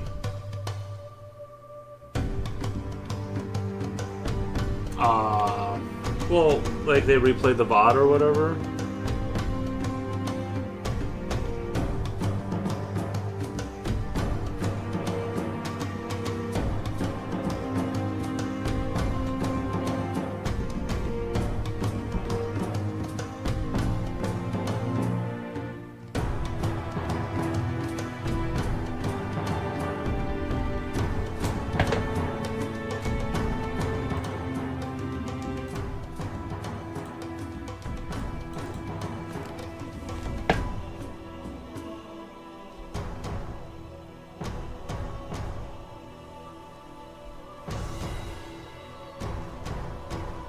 guess that would be good for followership and stuff like that. If you had your channel running 24/7, like that would be good for followership. I think there's been stream takeovers happening while different people are hosting someone's Twitch channel. It is legally or for its legality or limitations, I cannot tell. People have been doing it. I think there's been stream takeovers happening where deaf people are hosting someone's Twitch channel. I mean, it's like any other late night show. Sometimes they switch hosts or whatever, right? Like I don't see why that would be like illegal. It's just a channel. The channel is like not legally bound to show one thing over another, right? As long as it's within the terms, unless it says like it has to be like the same person. I don't know. I don't see why that would be an issue. Like one guy, like if I don't know. One guy just shows a video of himself making things out of grass. What the? He's like a shop working with fire and stuff. Yeah, interesting.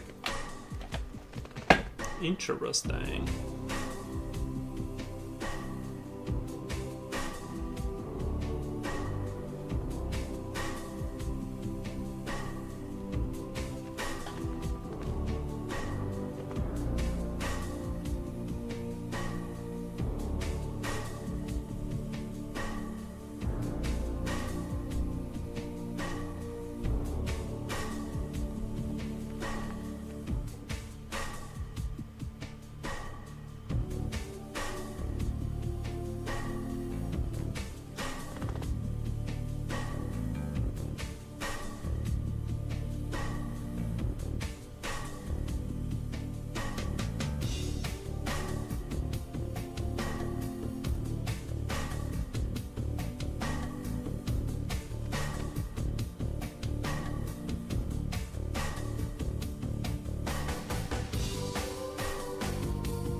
Maybe I should run a channel where I make stuff out of grass.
glass, not grass, but grass could be interesting. You could probably replay your stream throws. I don't know how to do that. Well, I guess I do know how to do that. If I like played the VOD and just streamed it, I guess, and then just put replay over that. I don't know. I could do that. I don't know if that's it. I don't know if that's a good idea though. I'm just not sure. I know some channels do that. I just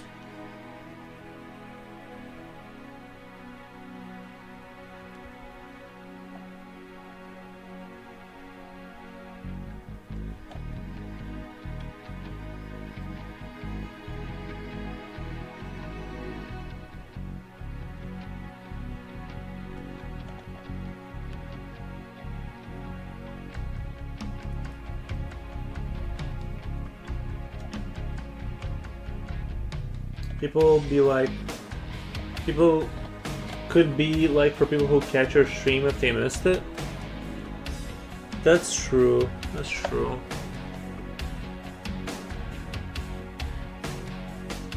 Are you allowed to replay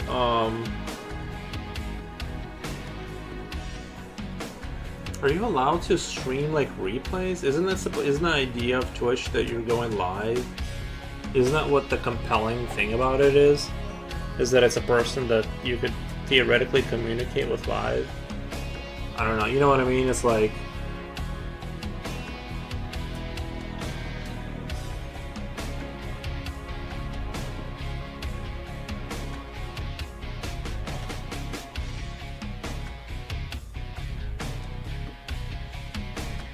Good question. I have to find out about that. I guess it would be good because, like, you would, like, potentially, like, the advantage is that, like, people could find your channel more because it's just running in the background. I think it's allowed. I've seen people do that, but I'm not sure how. What I would do is probably do it on that computer separately, like, have OBS and then... Like, you literally just play... Like, you just go to your VODs, right? You go to your VODs and then you capture that screen and then have Discord. Like, you would open the VOD, you start playing it. You have OBS, like, you know, capture that window and stream like a replay, basically.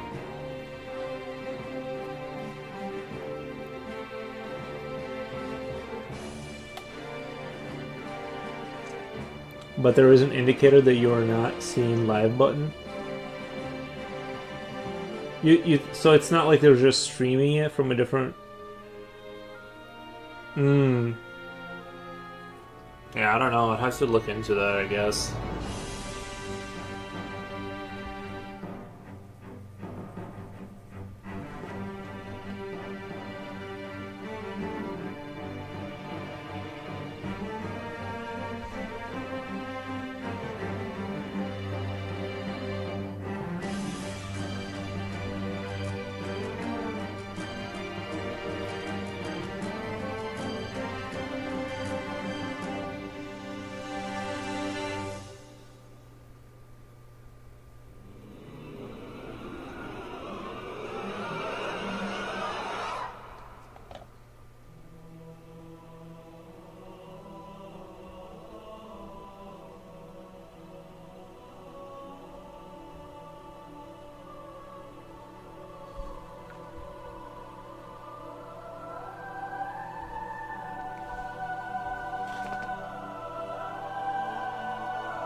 I kept losing the mic yesterday. Yeah, I jumped in on your stream.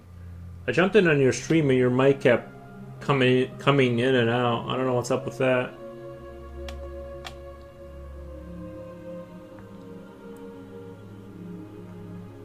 I mean, there's an easier way to do that rather than playing your own VOD, but I have only seen that. I don't know how it was done. Yeah, I know what you mean. I know I'm aware of it and stuff, but yeah, I don't know how they do that. I don't know if there's a button that you just click and it just replays like your last stream, or if that's maybe that's something only a partner, someone that's a partner can do, or so, you know what I mean. Maybe an affiliate can't do something like that.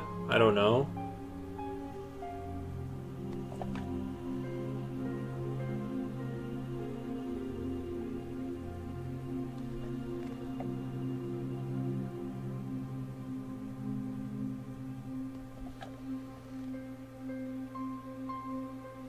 Is it as important to draw things for yourself as it is to study? I only draw for myself, bro. No, I do study, but I mostly just draw for myself. Wait, but study too, but you know.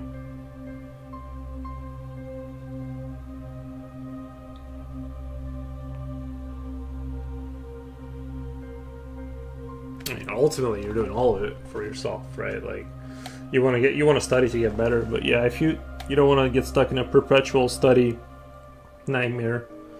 I'm trying to get into the concept of drawing things for myself with the study information, but I have, but it's hard because I always default to I need to know more, but what I meant is to apply.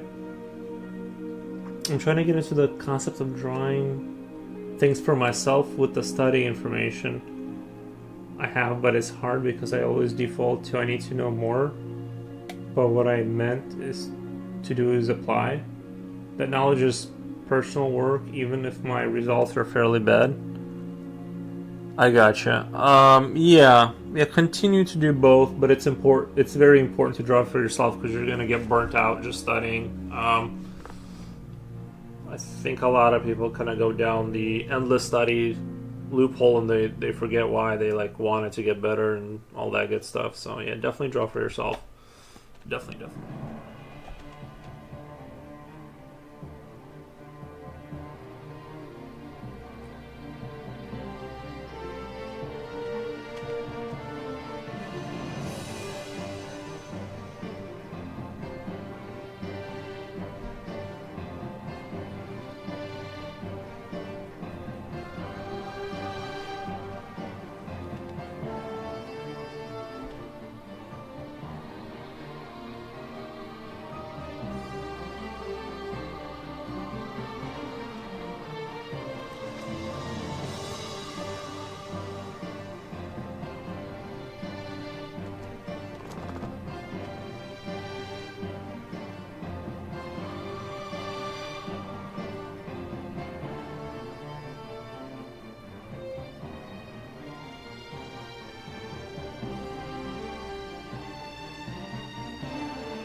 That'll be $9.99 for Foro's Wisdom. Nice. They said you can play your own VOD with rerun as category, so you will not be marked as live. You can play your own VOD with a rerun Hmm.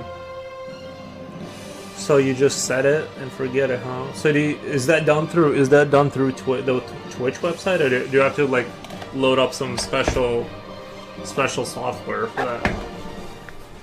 Or is it just like you just go to your VOD and go start rerunning it? Because I'll do that, bro. I'll do that for sure. What the?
The dog wants to get inside. Let me let him in real quick.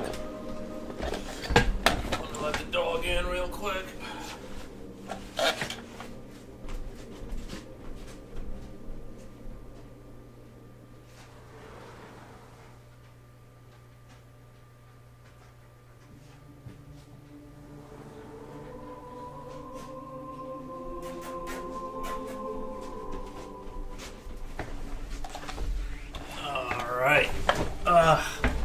I had to stand up. I don't like that.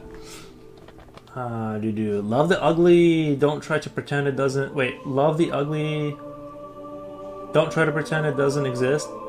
By trying to maximize getting better, sometimes you need to appreciate the ugly to get to really get better.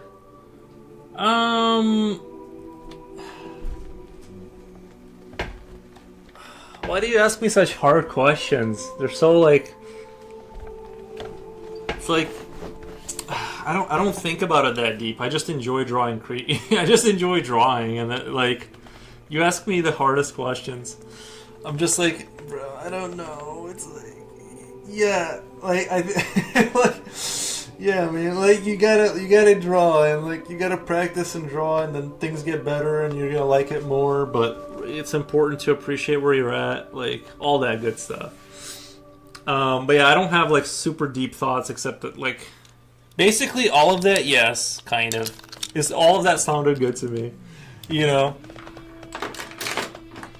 Jen says back, nice. What did you go do? What was so important that you had to leave the stream? It's like, what the? It's my last Zen pouch, guys. I'm quitting after this one. And by quitting, I mean maybe not, but most likely not. But it's my last crutch. I've cut out everything fun from my diet. I'm literally just eating. I'm not eating any carbs, no caffeine. I'm just doing Zen pouches now. Once I get rid of this last crutch, then I will be like free. Life? There's no life. Come on, stop. You did not life. Whatever. If you said Helldivers, then I would be like, okay, that's it. I understand. Sometimes you have to play Helldivers and not watch the stream, but I. Sorry, I can Sorry, I don't know what happened. Like an air bubble came back up, and I had to like push it back down. But yeah. No, by the way, for those who don't play Helldivers, you are missing out. The content is getting really good. This season has been like really, really good.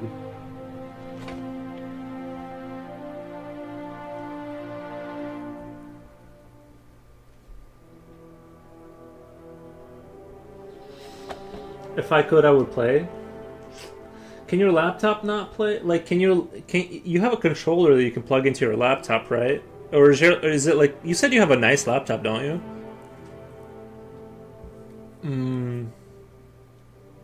If your laptop can run Fortnite, I imagine it can run like. Are you setting everything on low graphics? Like Helldivers is pretty well optimized.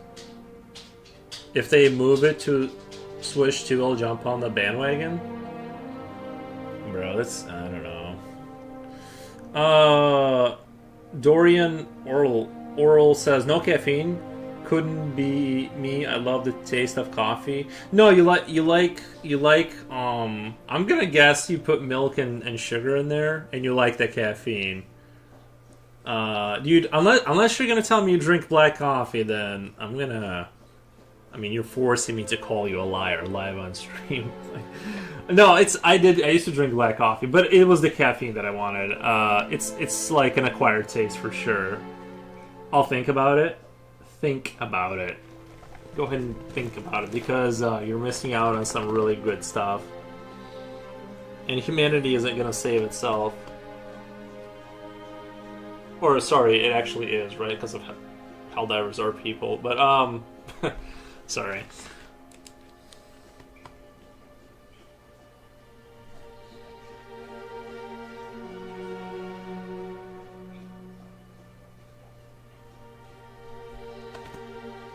I still haven't heard from Dorian Oral because I'm assuming you're a sugar and milk person or some variation of that. Very few people drink coffee like just black like I used to. And I liked it. It was okay, but it was like definitely not for it was definitely like a.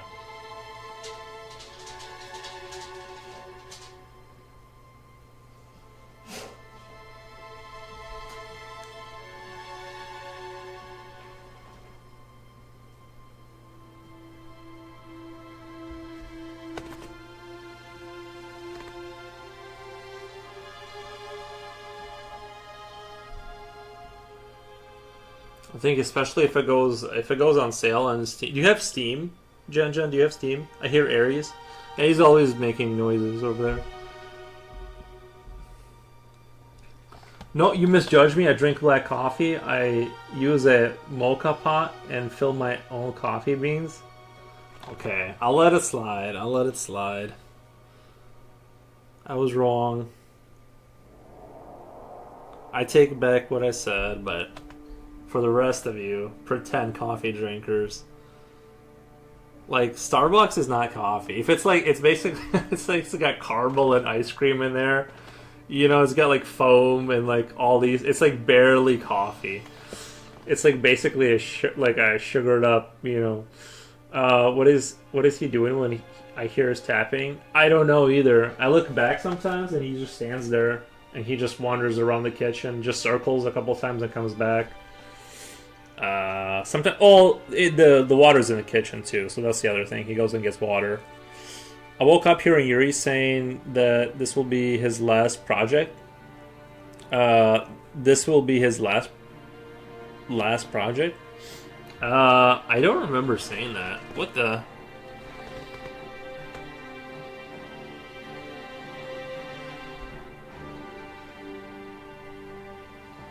I just have so much stuff on my laptop. I don't want to add into that.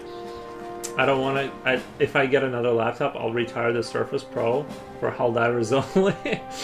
Reminds me of The Thing, the alien in Antarctica. Yeah, I watched that movie. I didn't really like. Oh my god! I know this is going to be sinful and people are going to hate me. I didn't really like that movie that much. I thought it was going to, and I was like, I don't know. I guess like I tapped out, but it wasn't a bad movie. I don't know why. I just didn't really like it. But I did. There was the Thing video game for the original Xbox that I liked. Yeah, I don't know. I just the dysmorphic kind of. You know what I didn't like about it? What I didn't like was that like sorry, my brain is like I got 2 watts in my brain. I'm trying to like I don't know why my brain is like going off of like 2 watts right now, but I think it was like the fact that the creature kept metamorphizing into like different shapes. I don't know why I don't like that. I just don't like the that kind of concept. I like that it forms into a solidified like thing, and then it's that. You know what I mean? Or it mutates a little bit here and there, but I don't like how it just kept like it was like this puddle of gross like limbs that just kept terraforming into like different things. I was just like, nah, I don't like this. It's like a little, I don't know.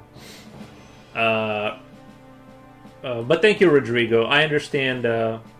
Rodrigo Almeida. He circles the kitchen. Not looking for food. I think he's just kind of bored and stuff. Maybe he's looking for food. I don't know. Sometimes I'll randomly put food in this bowl, so maybe he's like doing a double check that I didn't drop off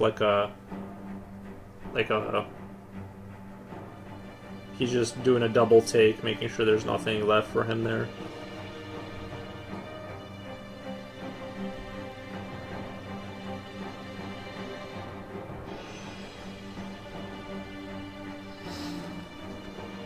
So you don't like Eldritch Horror, or is it body horror? I love Eldritch Horror. If you look at my collection of rotated pictures, you'll see like Eldritch stuff. What I don't like is sort of I just didn't like the concept of it constantly transforming. It was like always growing and transforming, like constantly. And then like, you know, there was then like it could fuse with bodies and stuff like that. It was just too random for me to like. Like Eldritch Horror I like because I guess even when I do my Eldritch Horror, I don't like how they're fused into. I don't like. Okay, so like I'll give you an example of what I would consider Eldritch Horror that's really good. Is the first Alien movie when they find the space jockey, Prometheus. They still have that, you know, Eldritch architecture and their ships and stuff like that. I don't like when it's a bunch of random stuff fused together, if that makes sense.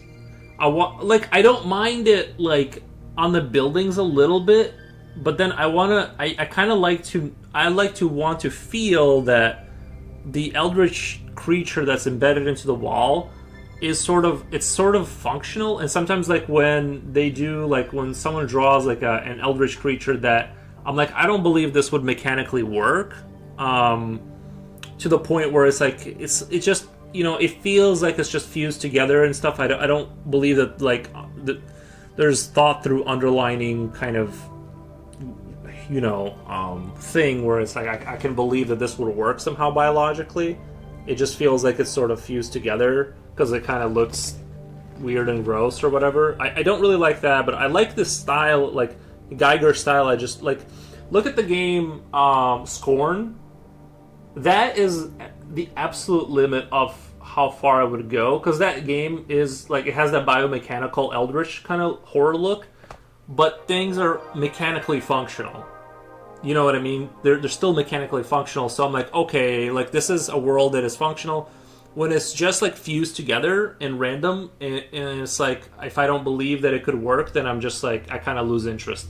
That's kind of what I mean about it. It's not so much the look that I don't like, it's just I don't like when I can't believe in it. So I try to make things look like they could work. Even if I do Eldritch stuff, I still want it to feel like that's a functional world, not I just fuse things together because it looks sort of weird. If that makes sense. No, on buildings it's more forgivable because buildings are more static. It maybe is like that's how things fuse together. Like, you know, when aliens put people on walls and they embed them into those tombs, like whatever spiderweb tombs. It's like I can believe that because okay, maybe they put like that flesh stuff It's like sort of wet flash, and then it goes on stuff, and it kind of grows over randomly, but it still creates that architecture. I'm like, okay, passable. I still believe. So on buildings, it's like it's more acceptable to allow that to happen. But that, you know, if you get my drift, that's kind of where I'm going with it. Is I love the look of it. I just don't like when it's sort of a lazy version of it. Have you heard the Eldritch Oceanic sound? Heard of, or have I heard it? Post a link, please. Makes sense. Yeah, that's kind of where I'm at with that. Jezebine says hello again. Hey.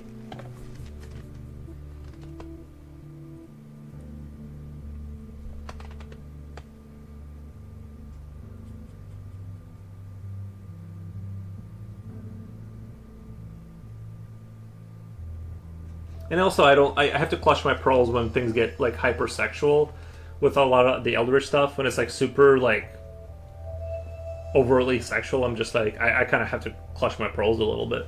Guys, I always Google stupid people on my post is while working and then toss the post away. It's a literal funny messy doodle. What if I kept the post? I always Google stupid people on my post while working, and then toss the post away. It's a funny, messy doodle.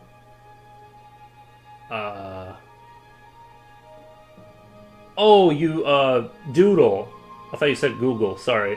No, you did say Google, but that's why I misunderstood. You doodle. I would throw them away because if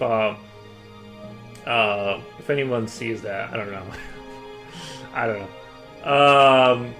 I didn't notice there was a raid earlier. My volume was turned down during that time. It's okay, buddy. Yeah, no, they did. Someone did a nice raid for us. I think that guy's French too, but I didn't say bonjour because I wasn't sure if he's French. I forgot. I haven't talked to him in a while. It's been, but I know Oblique Painting. I think he's French, but I didn't say any of my French words. The two words I know. But they're so good, lol. Yeah, just never let anyone find that. That would be really strange. No, I'm just kidding. User post is for Zetel Castine.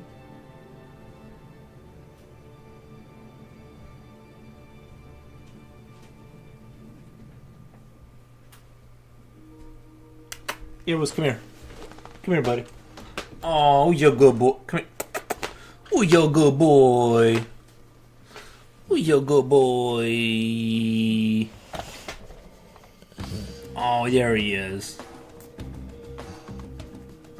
Make that noise.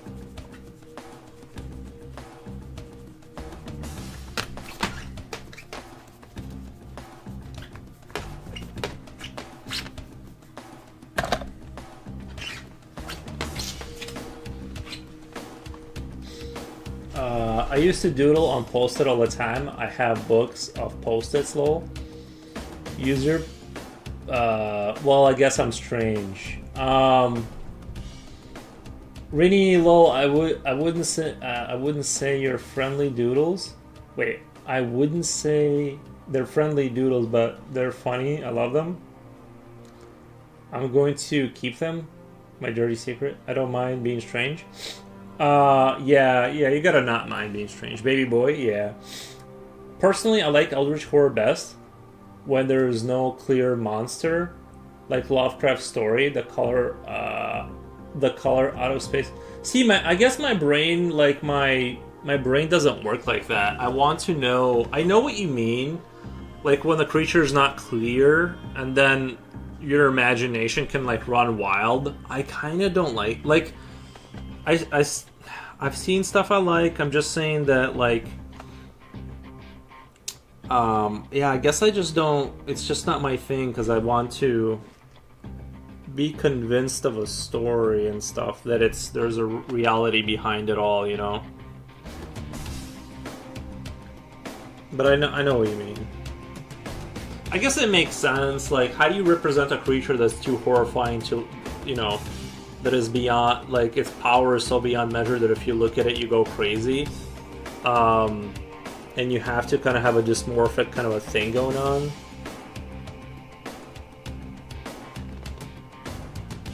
So I don't blame you for liking it. It's just not. It's just like, I guess I'm a little bit more like on the realism side, I guess, but.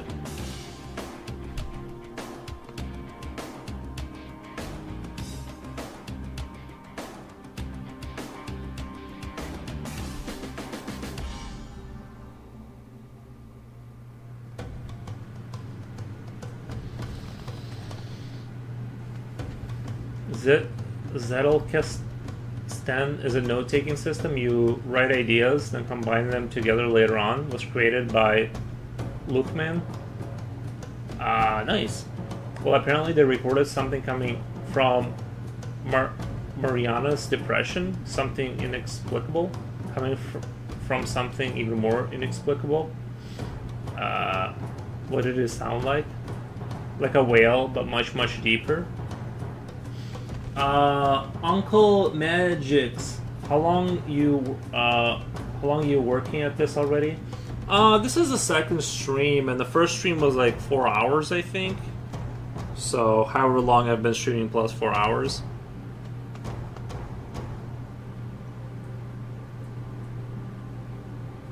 Something in that range.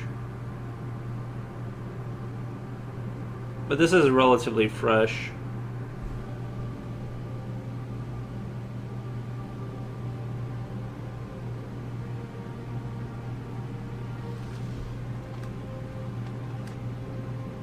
And this catch.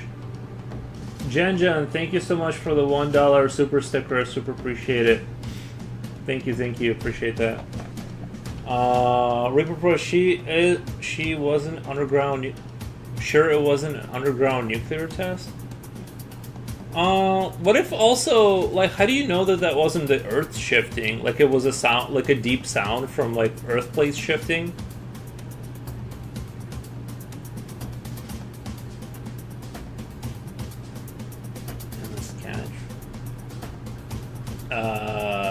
Yeah, all together probably however long I've been streaming, so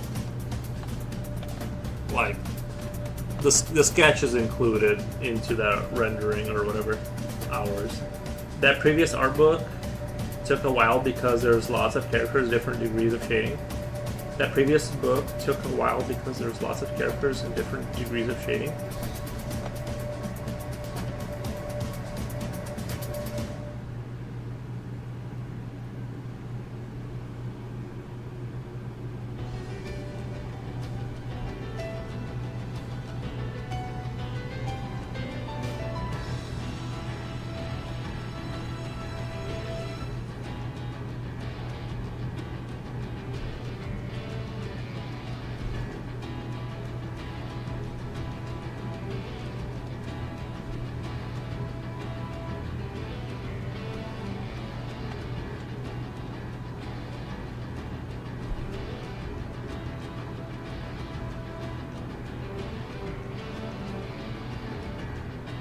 Thank you again for the $1 super sticker, Jen. That too, the limits of our world are the limits of our language, and so on and so on. Yeah, I agree. I agree that we have a very limited perceptibility. I think this reality is a simulation. I've been listening to Douglas Hoffman. No. Donald Hoffman. He talks about it. He's a physicist. Very compelling arguments, although I don't know. Sounds good to me though. I think it's a simulation. Point to me towards a real elevator monster. Point me towards a real elevator monster.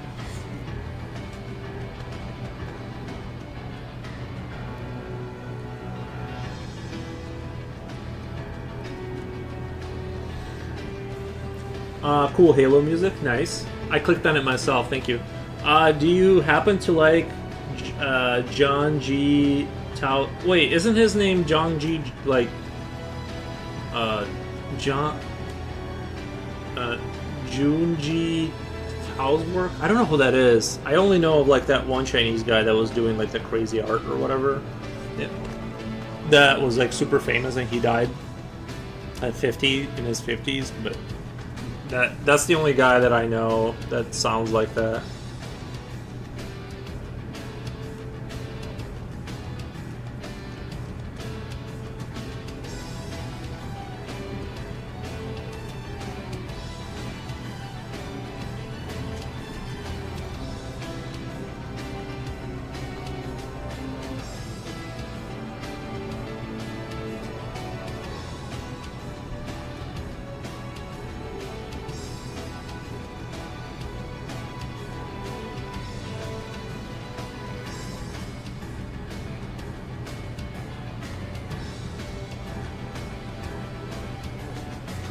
I think nothing surpasses reality. Our minds are nothing compared to concrete reality.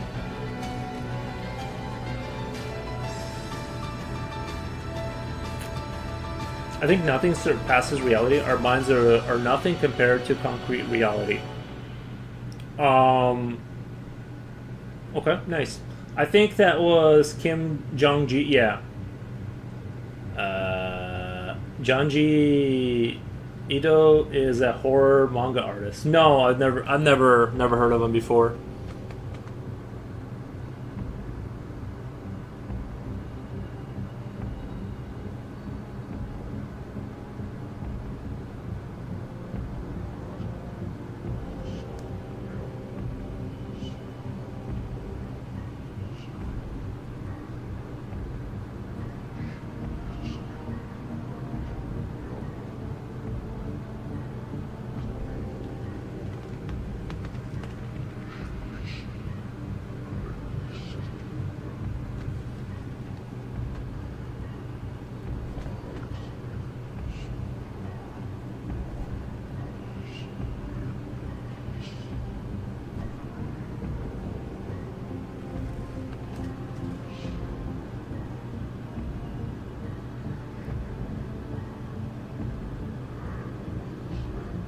That will be 1999 for future oil painter jokes. Yeah, thank you for the jokes. Appreciate that. They come in clutch. They come in clutch.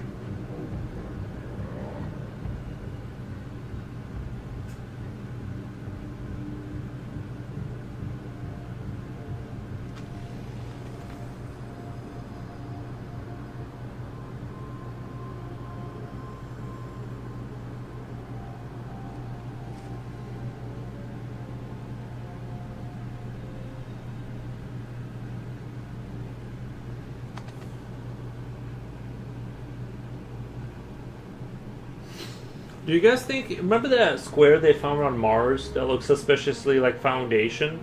What if people have already been developed enough to go to Mars, but it didn't work out? Were you going to paint new one for Genjin? Or find a previous? Well, I don't paint, right? I'm not sure what you're asking me. Aliens must have existed.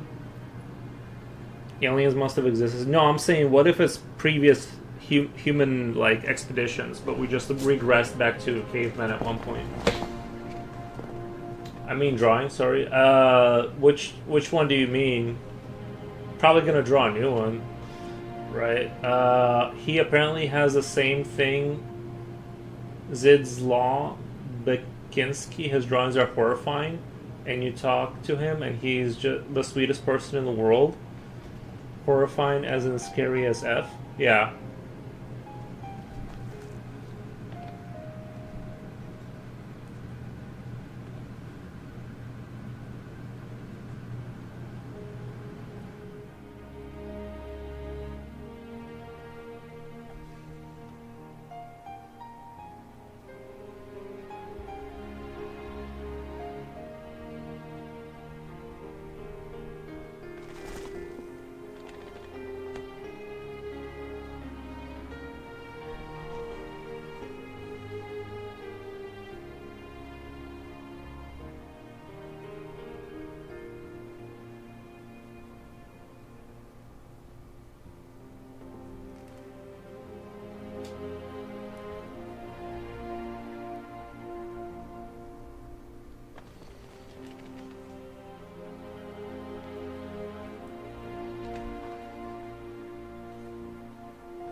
That's why when someone creates a monster, everyone gets excited about how innovative and unique the design is, and in reality, artists base it on some kind of parasite. There's a lot of that. Nothing new is under the sun. There's truth to that. Yeah. We just copy things. Yo, for real, parasites, electron microscope images are nightmare fuel. Yeah, that's true. What happens? They chop your hand off.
So they carry worms around? That sounds unlikely.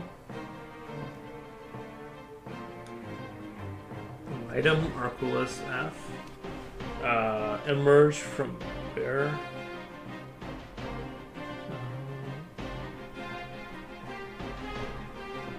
They even say that these worms control the praying mantis and convince it to commit suicide by throwing itself into the water. So it's a parasite, not by default. Parasites do be doing shady stuff. Yeah, they do. Yeah. I think the creepiest one. I think that movie I really like, Vivarium. I really like that movie, and the opening scene is a cuckoo bird kicking the little chick out of its nest, and yeah.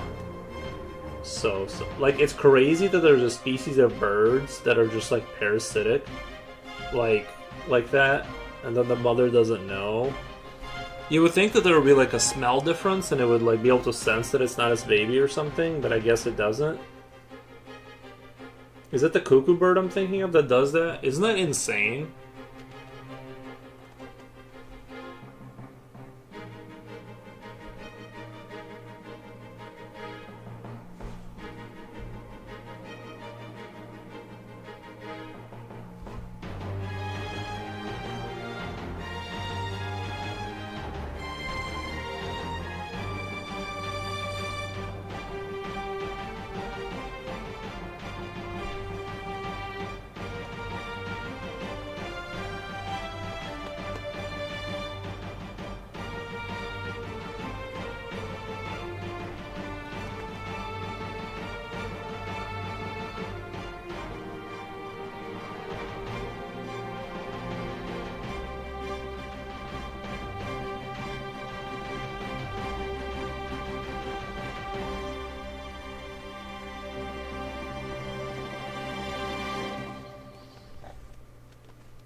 That's why humans have to fix nature. True, true, true, true. According, yeah, you're no, you're right, you're right. I agree.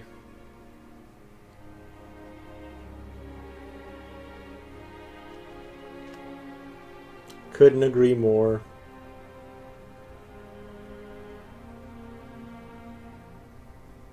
I remember there was something like that in Ender's Game when they like defeated the aliens or whatever. I think it was like in the second book. Is like when Ender got to like communicate with the Queen, and then they're like, we need to give them democracy, or like it was like individuality, but like the things they're fighting against are like ants. You know what I mean? They don't have like it's not built into their like. It's not built into their biology to have individuality. They just function like ants, basically, like the drones. And then the humans are like, yeah, but like you need to vote. Like it's like, yeah, but I was just kind of I had this similar issue, which is why I play Helldivers to like try and clean up the voteless. How many hours a day do you spend drawing? Usually like I've been doing 7-hour streams, but recently I cut it down a little bit because I've been busy.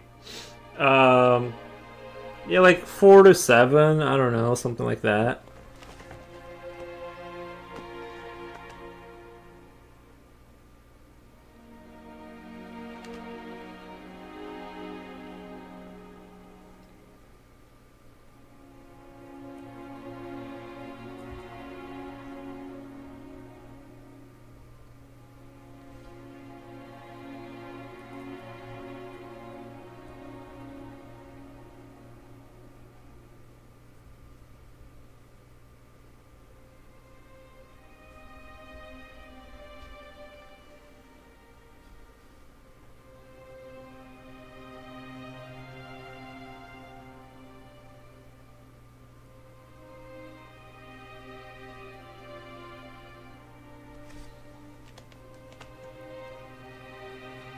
Thank God you didn't say 6, 7. I would have jumped outside my window. No, I mean, I usually, like, for a long time, I was doing 6 to 7 hour streams. For a long time, I was doing that, but it's like sometimes you just kind of start getting burnt out a little bit on it, and I had to like switch gears and like cut down the hours because it's like I don't know. I couldn't do like 8 hours every day forever. Even if I just can't, like, it takes too much mental like energy to draw and create stuff, I think. To be fair, like when I had a job, I didn't want to do that for as much time as I was doing that, but I had to, you know, because money, you gotta like feed yourself and stuff. So yes, again, we are incredible. We are incredible of thinking outside the paradigm of this world, and it's so ironic. We think we vote. Too many hours can drain you. Yeah, I think you only have so much creative juice before your brain just gets burnt out, and then you can't sense if what you're drawing is good even. if that makes sense. Like, you can't tell if it's good anymore because you're just fried, and you need time to go play video games. That's what I say. Is like, you need to step away from the paper and go play Helldivers or something, or go for a walk or something. But if you're a professional, I mean, people were telling me professional people, like, they in studios they do 12-hour shifts every day, and I just don't see how that's possible. Like, I don't know.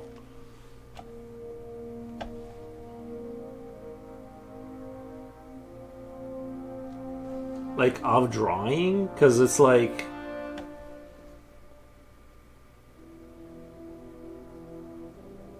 I used to do 12-hour shifts at a factory, but that's like, a lot of that is very like repetitive, and you can kind of like turn your brain off a little bit and kind of think about other stuff.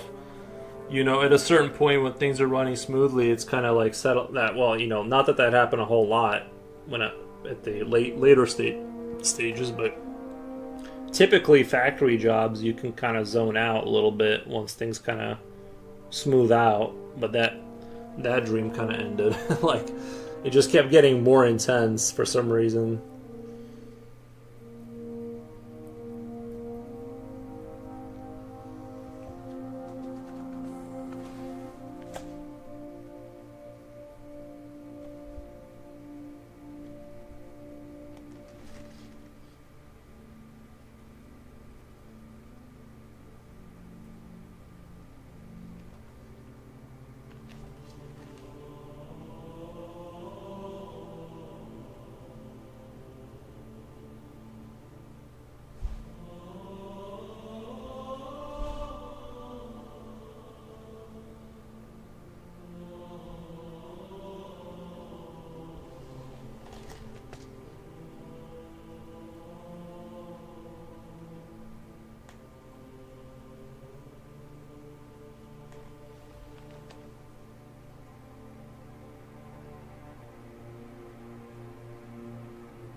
12 hours a day drawing would legit kill me. Yeah. I already mentioned this to you. I have a friend. He paints very badly, but he manages to paint 10 hours a day. He paints 5 to 10 paintings a day, every day for 20 years. He is approaching 1,300 published works. Yeah, so he's not getting better then, or seems like it's hard for me to understand how you wouldn't get better. That's a lot of time to put into something and not get it. But one of my goals this year is to improve my art skills, so I want to spend more hours drawing. But so far I only do around 2 hours a day at best. 2 hours a day is really good, honestly. 2 hours a day is like, it's like, because like what I'm doing here is mostly rendering. Like if you're drawing for 2 hours, like let's say like you're sketching for 2 hours, you're doing, you know what I mean, like because I'm just slowly, right, like I'm using very little processing power because I'm like, okay, I know where this shade is, and it takes me a while to do shade something in versus how much thought I put into it, so it's almost meditative. But what I'm drawing, just like sketch after sketch after sketch after sketch, 2-3 hours, your brain should be fried if you're like really focused on it. His goal is to create lots and sell cheaply. Whatever. Yeah, I mean. Comrade Soul, здравствуй, товарищ. Привет, привет, товарищ. Soul, привет, привет. Comrade Soul's in the house. Nice. Oh, hey, by the way, I was in the Twitch stream of Aaron Blard.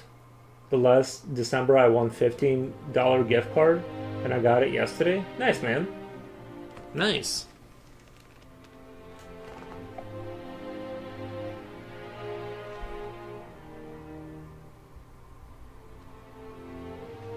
Congrats. What are you planning to buy with your GC?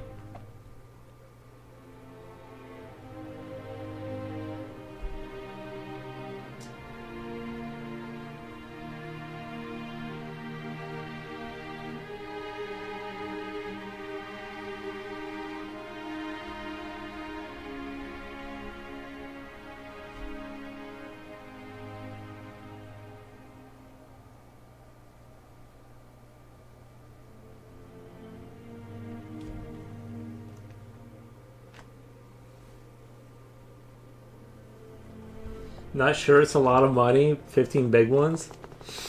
Yeah, that is a lot of money.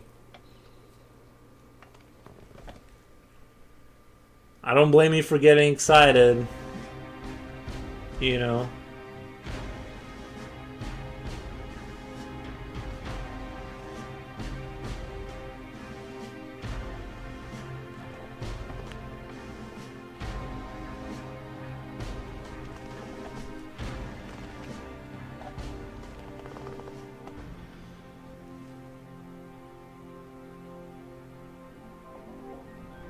Don't tell your wife that you walked into big money like that, because you know what I mean. She's gonna make plans for it, and it's like, you know what I mean. Don't tell anyone you walked into big money like that.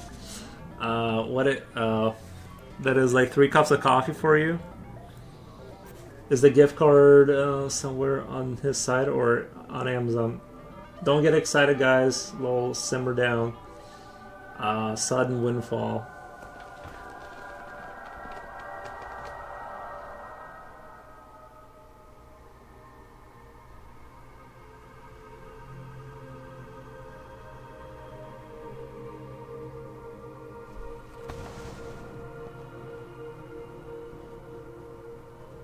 Oh, cool car alarm. I thought that was gonna go off for like 20 minutes.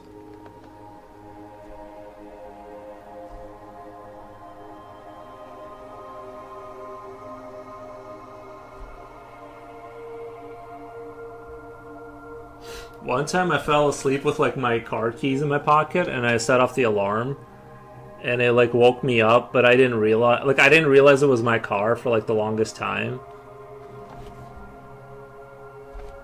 That must have been so annoying for my neighbors.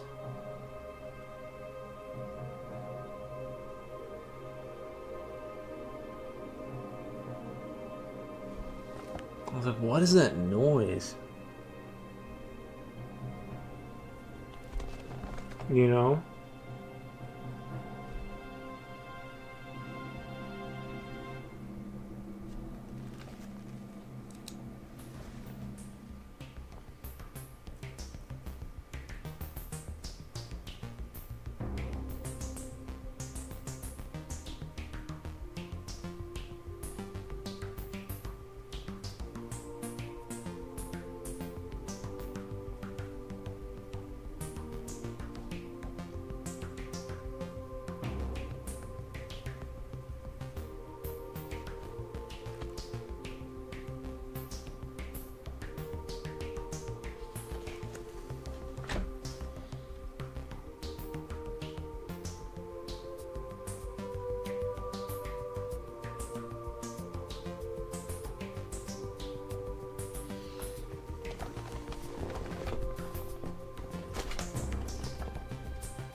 You know what would be kind of fun?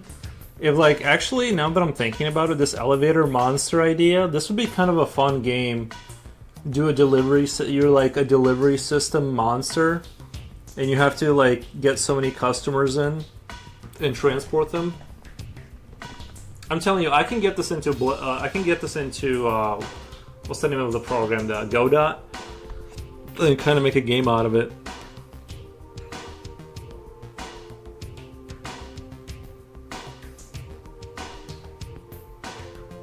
He sells good quality reproductions for $100, and people buy them a lot.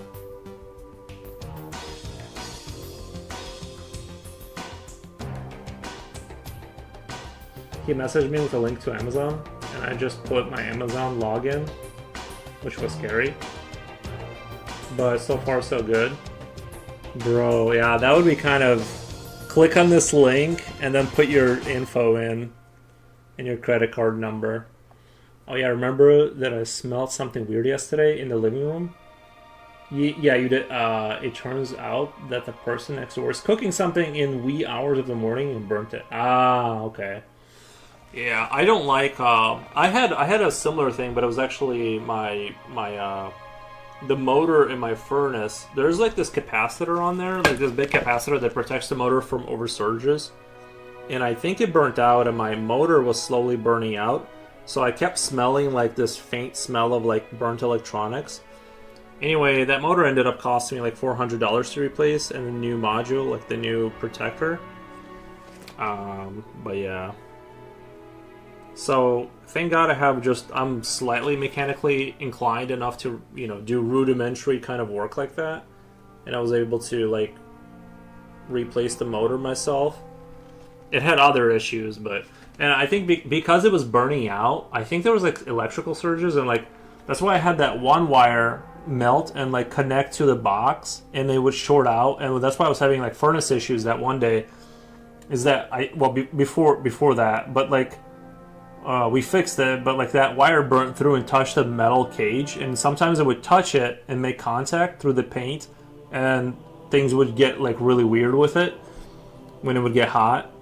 So yeah, like once you have an issue that causes an electrical issue, you never know how far you're gonna have to trace back until you find whatever like the core issue is, because like the electrical oversurge, like it can like damage other components, and now you're just in an infinite spiral of like troubleshooting.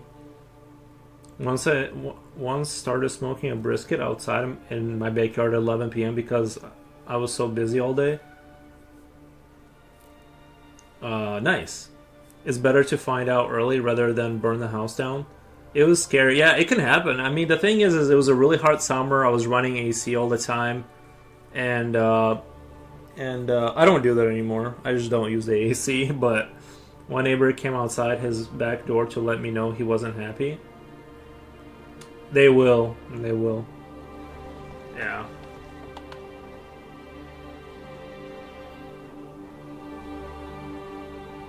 Reaper, you've described your friend's paintings as both very bad and good quality. I'm confused. I think he means the reproduction quality is good, but the paintings are bad, is what he's saying.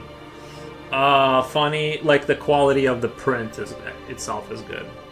Funny you mention it. The reason I don't spend as much time drawing as I'd like is because I also spend time programming a game in Godot. Wait. Did you hear my conversation about Godot? Because I might need your help. Let's make a game, bro.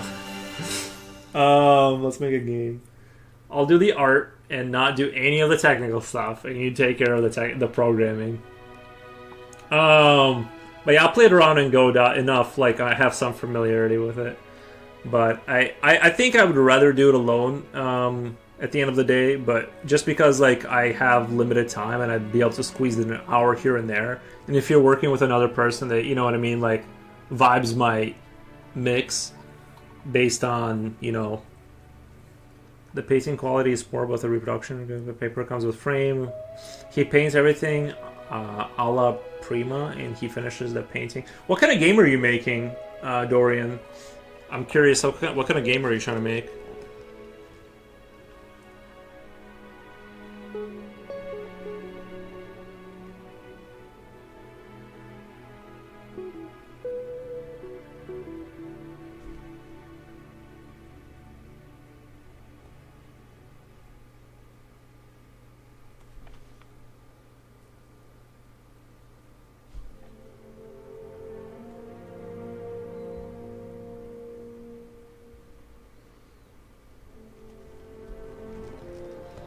I need to know.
An elevator monster game does sound awesome.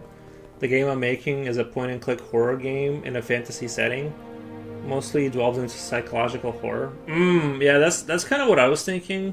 If I was gonna make a game, is like I don't want to make like an RTS because that would like take 10 years of understanding programming. It feels like. If I was gonna make a game, it would be like what you're describing. Is like something that requires very basic. You know what I mean? Like as basic as it gets when it comes to programming, because it's like I don't want to spend. I'm sure it's more complicated than I think, even, but I think that's the best course of action. Is just kind of make as simple of a game in terms of the programming requirements.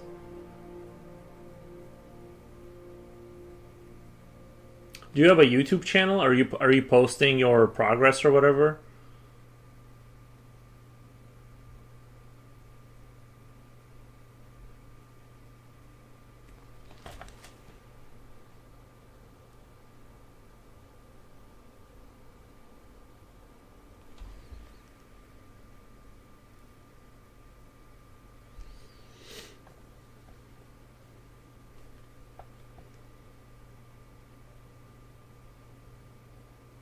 Are you familiar with the horror game Detention? Is similar to what I'm talking about.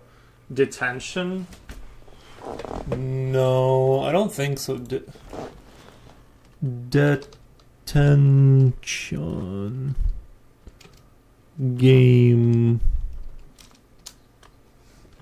Okay, I see. Wait, Oh, okay. I see. It almost reminds me of like those Flash games you used to play on.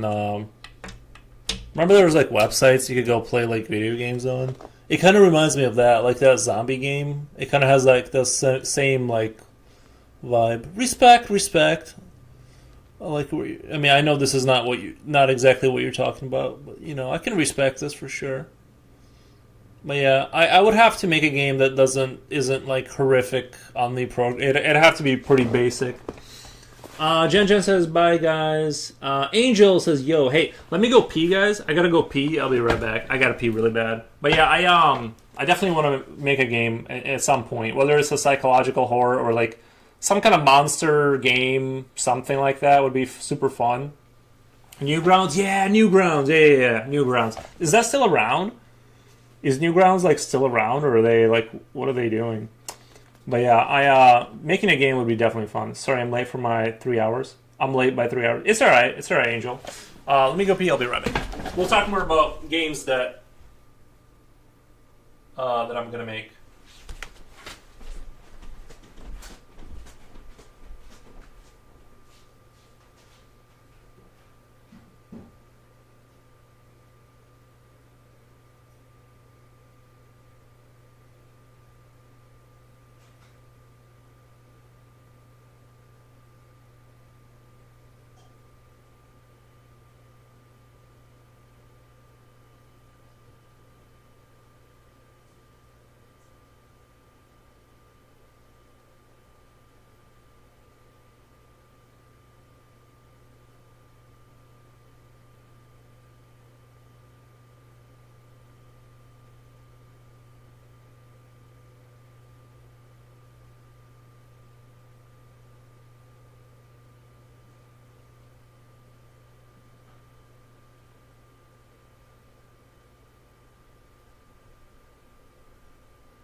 I'm back.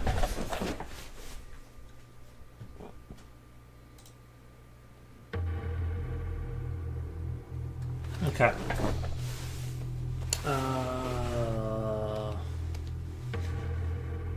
Godot is pretty beginner-friendly engine. If even if you're not into programming, not that into programming, I'd say that you should totally give it a go. I have given it a go. I just didn't work out. It just didn't work out. But yeah, I think at the end of the day, I'm gonna have to make it alone, just because I have limited time. So it would be kind of difficult for me to take up someone's time. It's difficult. But yeah, I'm definitely. I want to make something. I want to make something for sure.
But yeah, Godot is really cool. Godot is definitely the engine I would go with to make a game if I was gonna go down that road.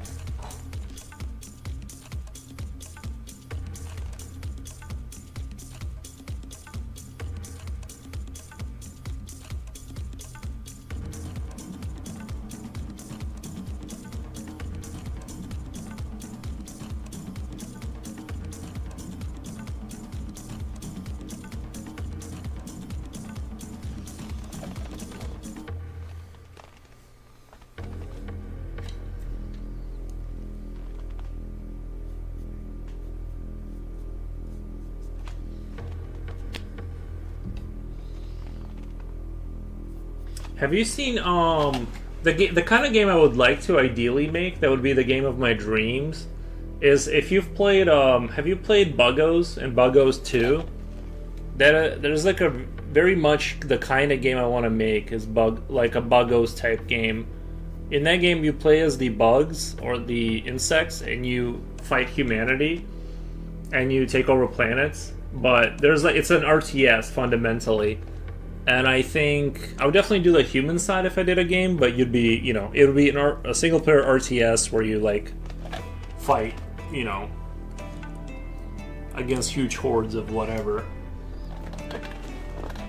Magnuros, lurk, hello, amazing people. I hope you are well. Thank you, Magnuros. Thank you for the lurk. You're amazing. Thank you.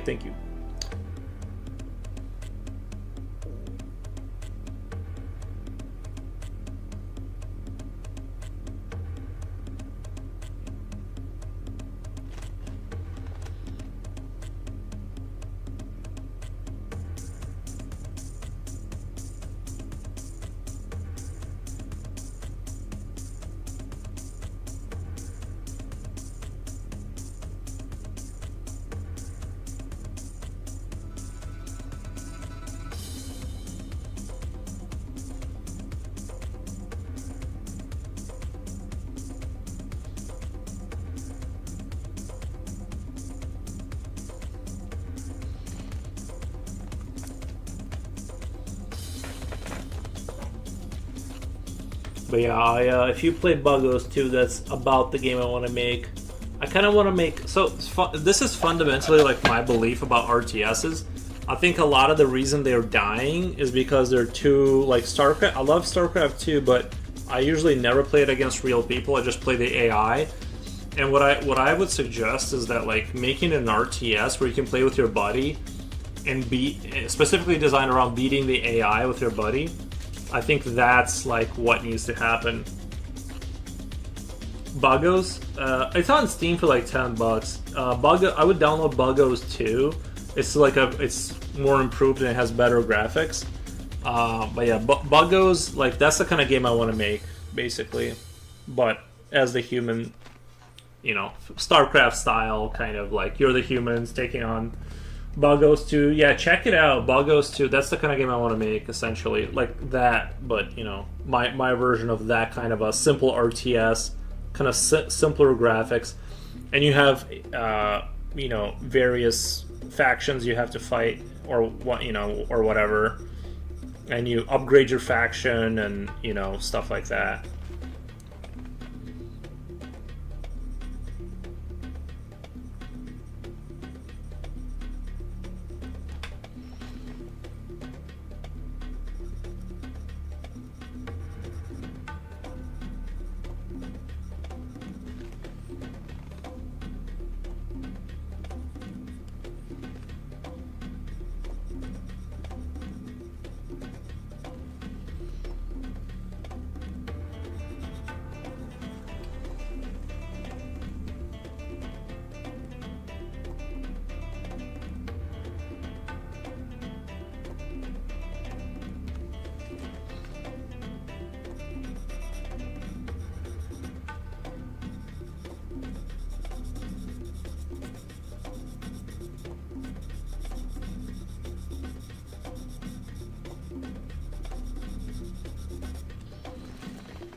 My biggest downfall being my inability to program.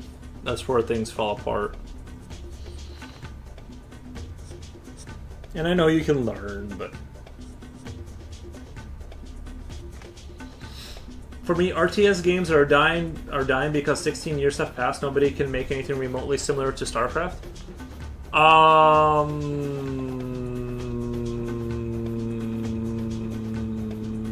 I think if StarCraft came out, there's StarCraft-esque games out there. Like they made a Command and Conquer type game, and yeah, I don't think you're gonna revive it.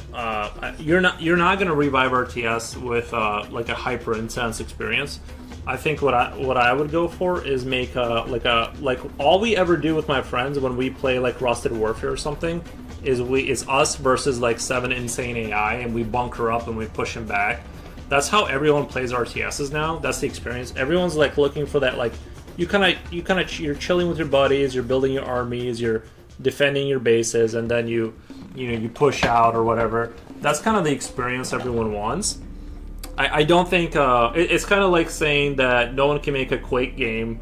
That's why FPSs are dying, right? It's like people are not looking for that experience. I think Quake, like they tried revamping Quake and making that Quake Champions. I don't think if they came out with a StarCraft-like game right now, I mean it still exists and it's still popular in certain circles, but I don't think that would be. I don't think that would revive it. I really don't.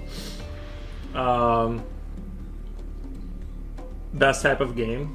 Yeah, it would be RTS casual. Like it would be RTS casual for like 2 or 3 people to get together and like defend against hordes of whatever.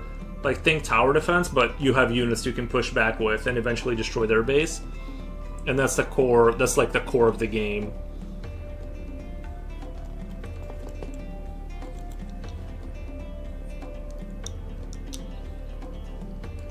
But yeah, I don't see, like, I'm not saying there can't be like a hyper competitive RTS that would do well. I'm sure when they come out with StarCraft 3, it'll do really well, in sales. But I think I'd be pushing the casual side of it.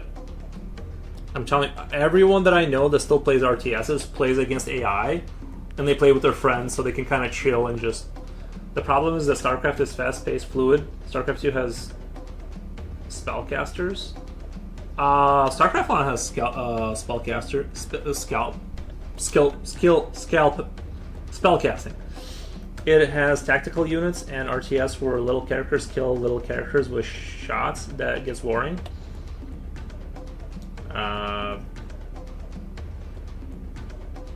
It has spellcasting though in StarCraft 1. Metroidvanias are my all favorite personally. Metroidvanias. I don't know how to read that.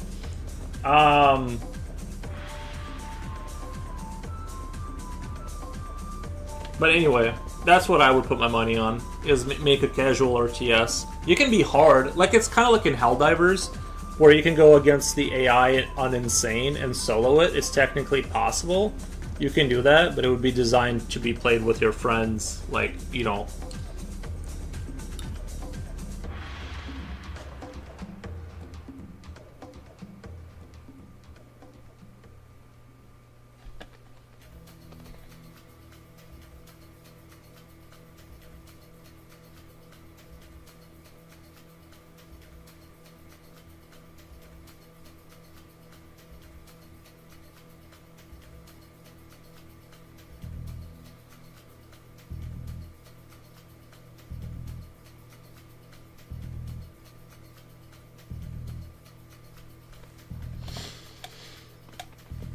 StarCraft is magnificent 20 years later. It still has players revolutionizing the game, creating strategies that no one ever thought of. True. It's still going. It's still very popular. Like if you watch Artosis, he has like 700 viewers. Like it's still a very, very popular thing. All I'm saying is that like I think there's a big need for an RTS that like that would be like targeted towards, hey, I want to sit down with my buddy, and it's going to be like this kind of more. It's not like this high octane. Like StarCraft just stresses me out. Like honestly, like I never played against real people because it's too like you can't play that game casually. It's basically all or nothing. You're either gonna practice on the ladder and go up until you can't beat them anymore, and just like that's what your life becomes. So there's no way to like enjoy it for the casual crowd, except like unless you want to play the AI again, right? There's no like you're eventually gonna get bored out of your mind doing that. But if there was an RTS that like was specifically targeted towards that, like it was designed around that concept, I think that would be the bee's knees. That's what I would ideally like to make.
Future Oil says Castle. Well, is that like the name of the name of the game you're saying, or?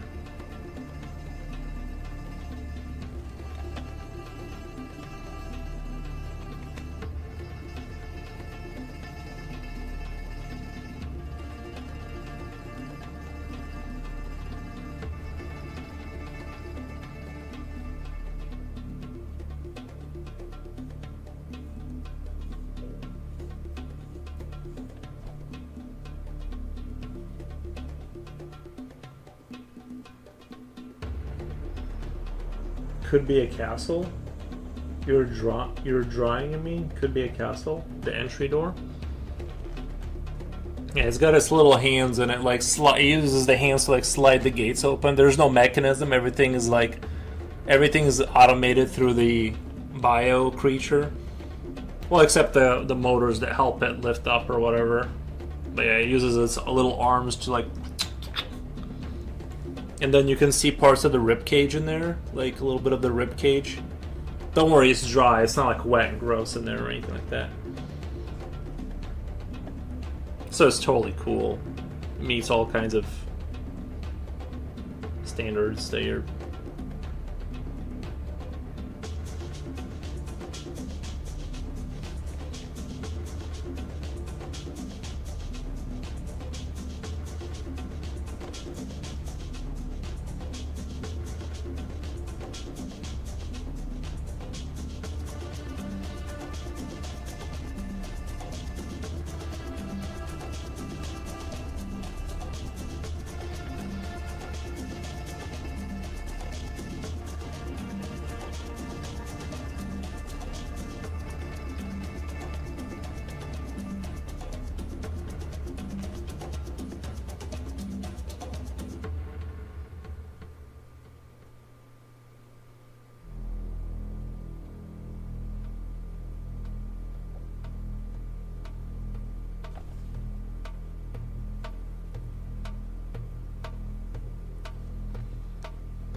I could even have like machines that look like this for the enemy or something like that, and then the humans are just like Terran or something kind of looking, just humanoids, and then you know, like think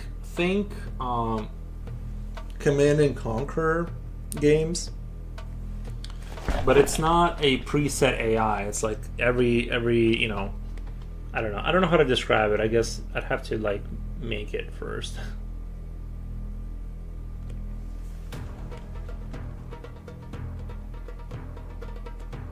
Don't let Architectural Digest see this. Oh, it's fine. It's perfectly safe.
2006, Warcraft 3 had a game creation mode. They released so many cool and wonderful games. It's a shame that Blizzard is such a ridiculous company. And I know a lot of games came out of that. I know what you're talking about. StarCraft 2 had that too. StarCraft 2 had a game creation. I didn't get too deep into it, but it looked pretty cool. You could make new games essentially out of it. If you were inclined that way.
They had at least 25 great games.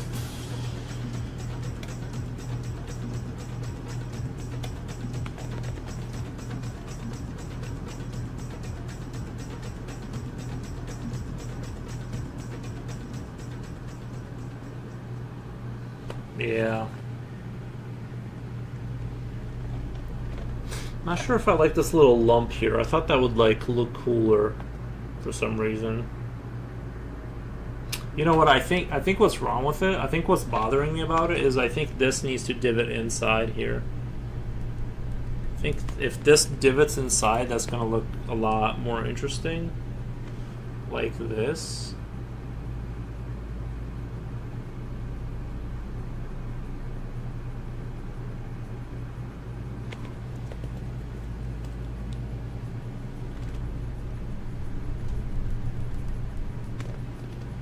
Like so. I think that's going to look that's going to be a much more interesting shape. Like that. I think that's going to work a lot better. Those two games were Dota and League of Legends. Yeah, well, they did a fantastic job.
To this day, I don't know the how Valve managed to steal Dota for themselves. They just got expensive lawyers, right? They just got the better lawyers. I think it was probably in terms and conditions that whatever you create is automatically their property. So, yeah. People probably didn't read the little letters. Misery, welcome. How's it going? I hope you're not miserable. But yeah, yeah.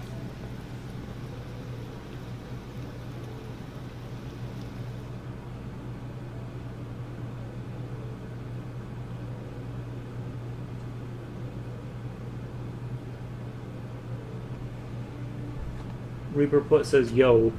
Nice.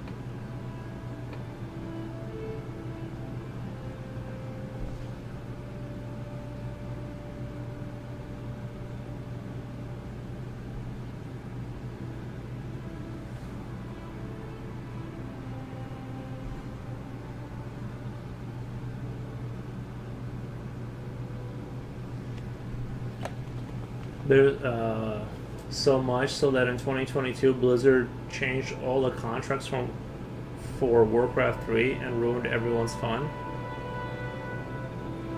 How goes the dragon? Yeah. How's the dragon going?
The dragon is coming along great.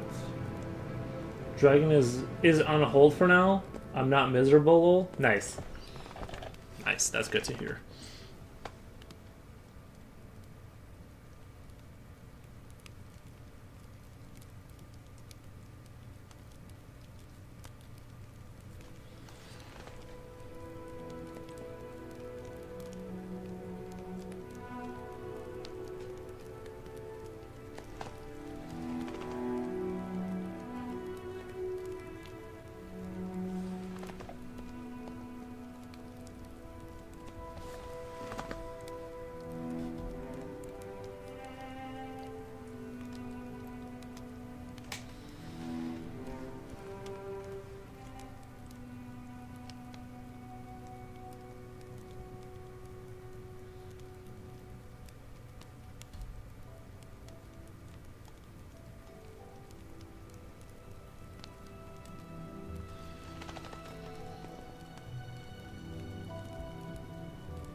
I love the cinematics of WoW Cataclysm. Their dragon is so cool. I never really got into World of Warcraft too much. It just seemed, I don't know, I never got into that game. Oh yeah, I remember why I didn't want to pay the $15 monthly fee. I could never get over that.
Yeah, I like this. I like the way this is coming out. This is gonna be good.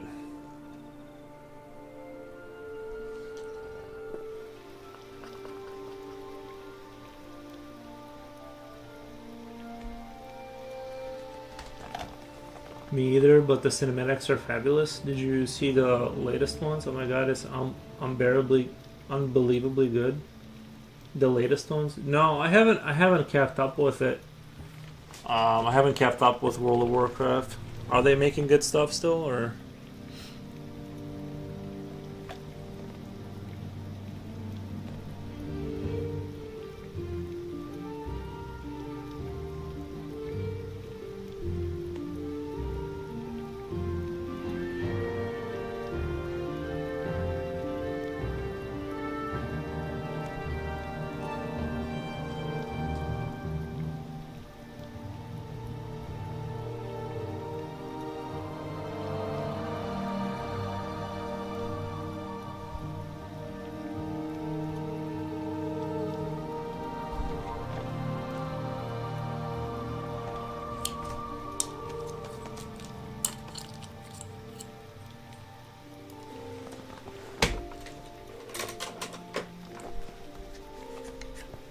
But it was a fun game. I mean, I enjoyed it when I was a kid. I don't know if the game is good. The cinematics are pinnacle of art. Oh, okay.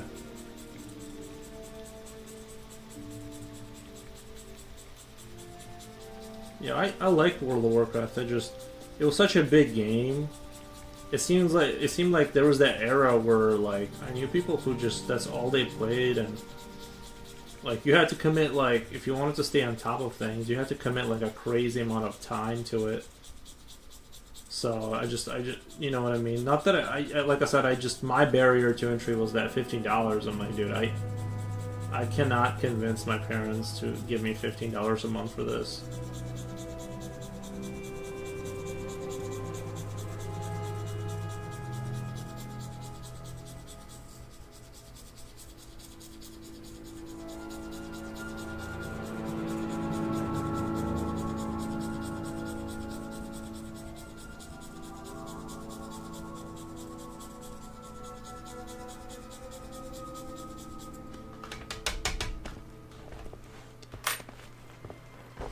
So I never did. I was acutely aware of how poor we were.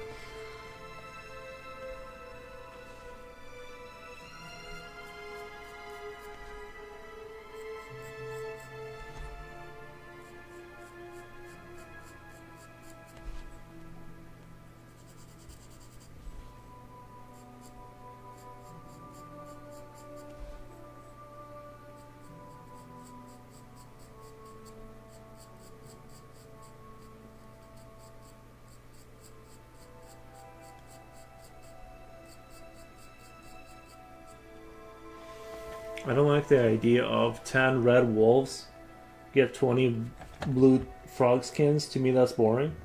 But that's super early beginning of the game. There's like raids you do later on that takes a lot of coordination. I don't think it's like the game's like super difficult. It's just hard to coordinate 20 people to do the right thing. The game gets a lot more. That's like the very beginning of it, from what I understand. Waste 1,000 hours waiting for the team to get ready for a dungeon amount. It depends on how hardcore your people are. If you're playing with your friends, yes, that's gonna be a painful experience. But if you join groups that are like they're like, they're trying to stay on top. It all depends.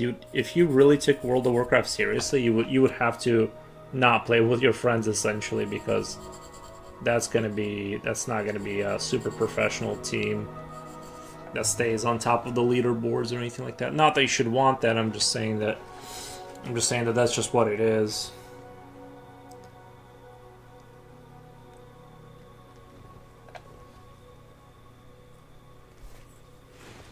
If you wanted to go down that road, that's what it would be.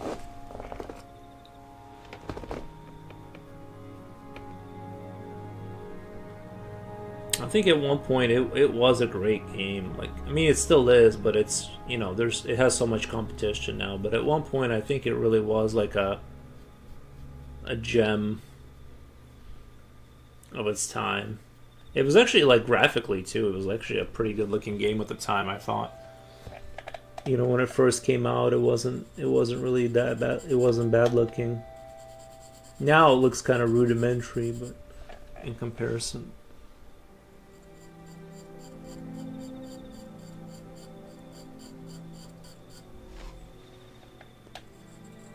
I tried getting back into it because you can play World of Warcraft up to level 20 for free.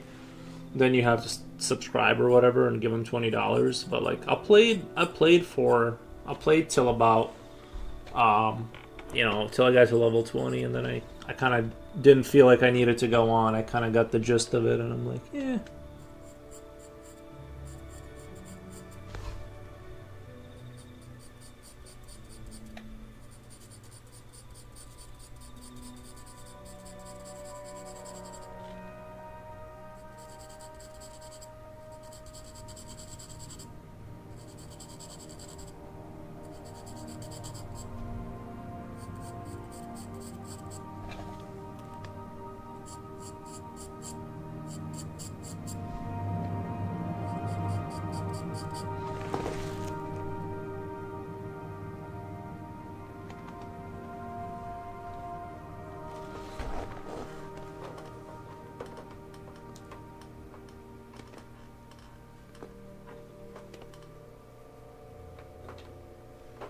Without a doubt, a lot of people played for 10,000 hours. Blizzard made so much money that they don't even want any more.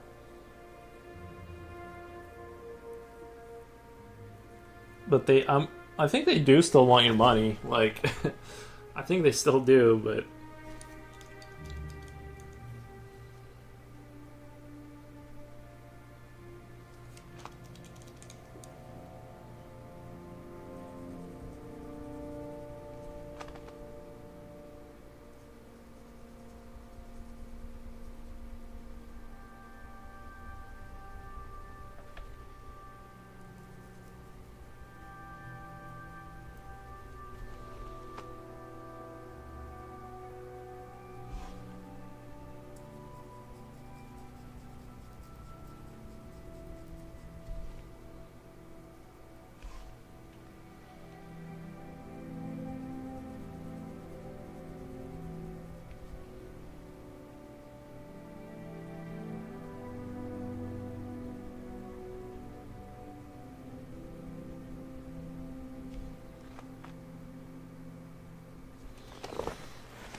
I say this because they release a game every 5 years, and the last few games were just okay.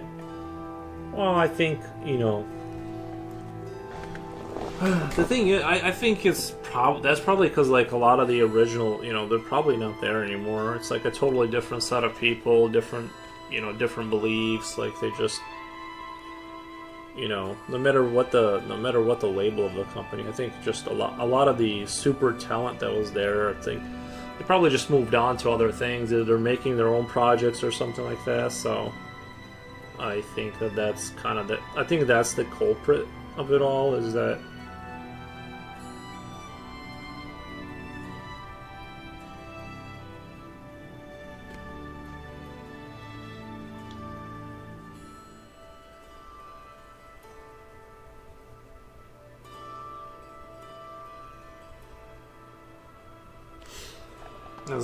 there's been too much change of guard, I guess.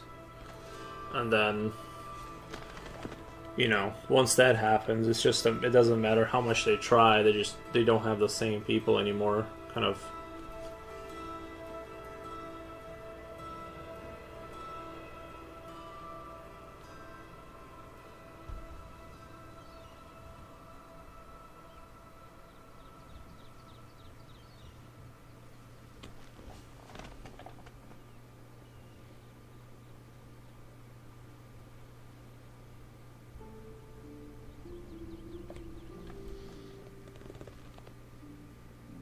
The little guy with the suitcase looks funny.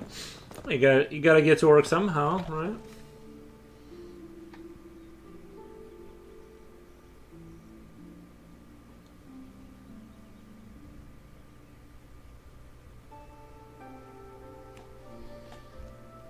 Well, they made so much money that everything was replaced with producers bench. Plus 7C. Yeah, I think we were at 10. It's probably cooling down now, right? It's probably cooling down now.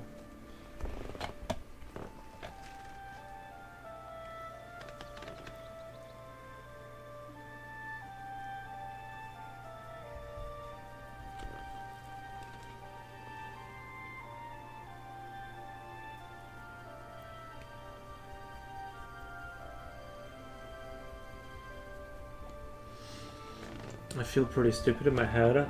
It would be so easy to create amazing games. It seems like AAA studios refuse to do things right. It's hard to say. I mean, there's a lot of like pressure from there's a lot of pressure to make a safe product and stuff like that. So they kind of recycle the same stuff. I get it. I think I'm really only seeing like really good stuff out of indie development because they can take a risk. A guy in his bedroom with Godot engine he can spend 5 years crafting a game that is unusual that they will copy and paste on the higher quality. So I think right now we're just seeing a lot of that basically is what I think. That's why you're only seeing like really any kind of innovation come from the indie studios.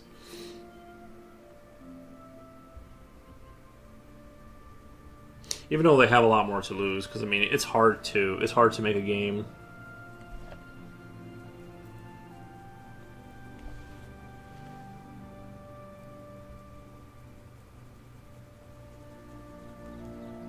If you spend 5 years doing it, then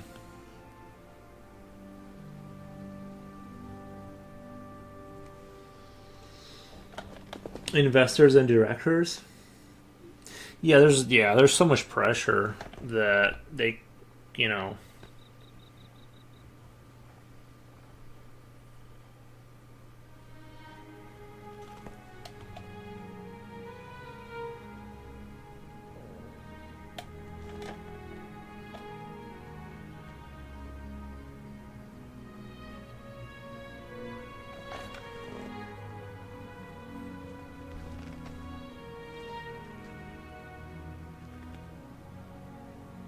that's kind of how I think about it.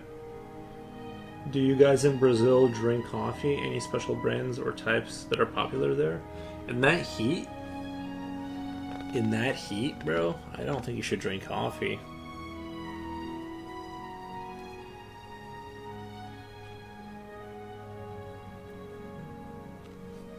sure they do, though.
Brazil is the land of coffee. 1/3 of the territory is coffee.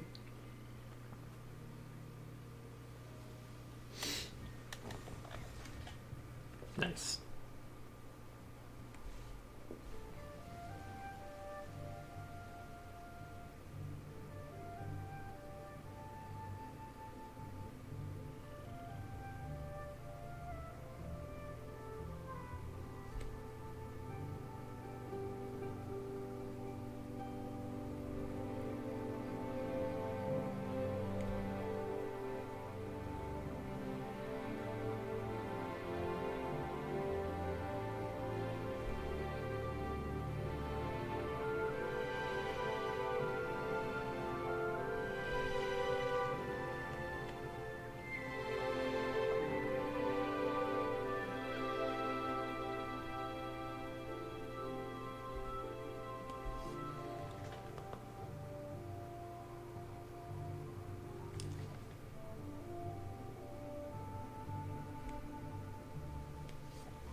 You guys have something called Cafezino? Cafezino? Sounds super intriguing. I want to try it. I tell you the truth, coffee industry won. The whole world loves coffee. Everyone lives to drink coffee. I don't drink coffee. What the?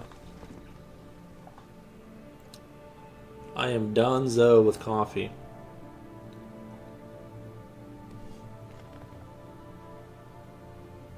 At least for now, until I drink it again. But I'm saying right now, you know what I mean? Big Coffee doesn't want you to know the secrets, bro. It's kind of crazy if you think about it. That plant happened to have like the substance we want, and we like its taste. So like that plant is like evolutionarily winning. Like even though like it shouldn't, but it's like winning just because like we keep planting it. I don't think I don't drink coffee, but I like the smell of it. Is so good. Yeah, I do. I do like the honestly. I love this the smell of coffee and cigarettes in the air, bro. Love it. Coffee has a big surge in popularity. Has had a big surge in popularity. Uncle Magic's, what paper do you use? This is a 9x12 Tone Tan Strathmore 400 series. Hope that helps.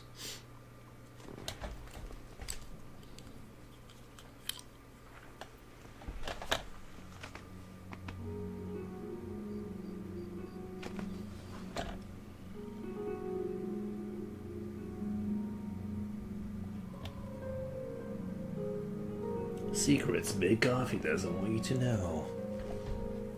Tan paper. Yeah, tone tan.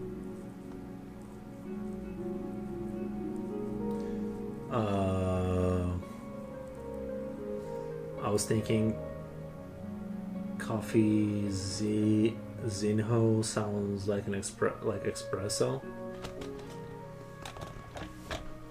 I find it intriguing for sure.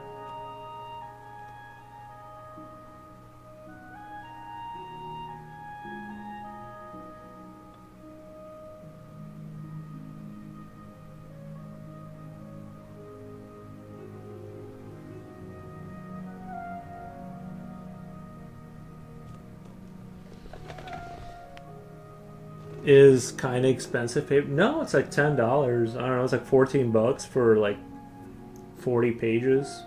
It's not really no. It's not really like super special.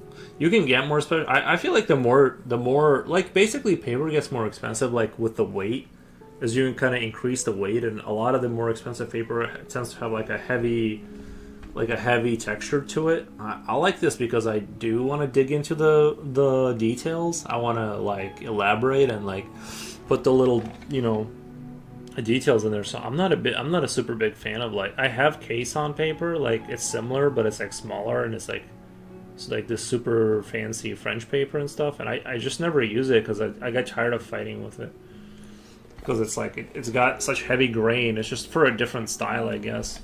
It's not something I need.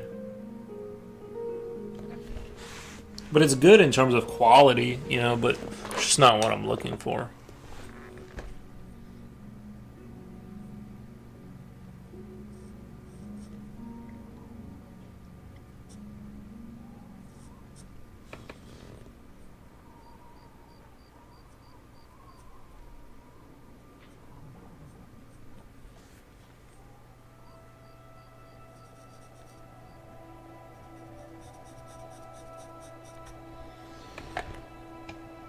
What would you use for coloring? Pencil. I would use pencils. Prismacolor. I'm just kidding. Prismacolor is pretty good, I think. Prismacolor. I don't really like color, except I have like this orange pencil and I'm making it look more copper like. But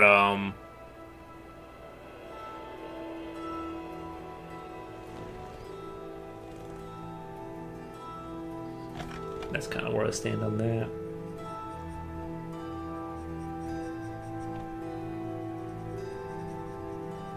Slipknot fan, did you ever remember that question you wanted to ask Reaper Put? Coffee has become a kind of a drug over there in America. People are drinking those coffees with caramel, a third gallon of stimulants and sugar. yeah, we do that. What paper for them? I'm not sure. What paper for them? This paper, the Strathmore Tone 10. I prefer basically I prefer to get like the chalky pencils and not the waxy ones. You can't erase the waxy ones really easily, or sometimes at all. So I would recommend going down the chalky. I think Prismacolors are chalky. Like the more expensive pencils, I'm pretty sure like the chalky style ones, and that's what I would do.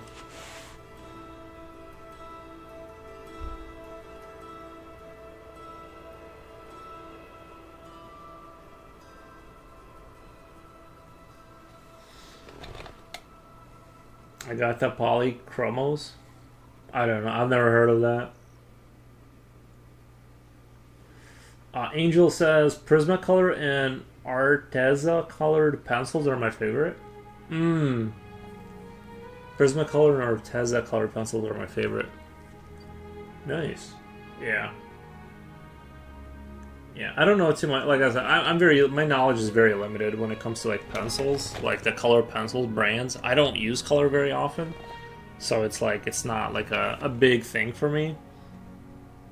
So I do apologize if I can't help you in that direction.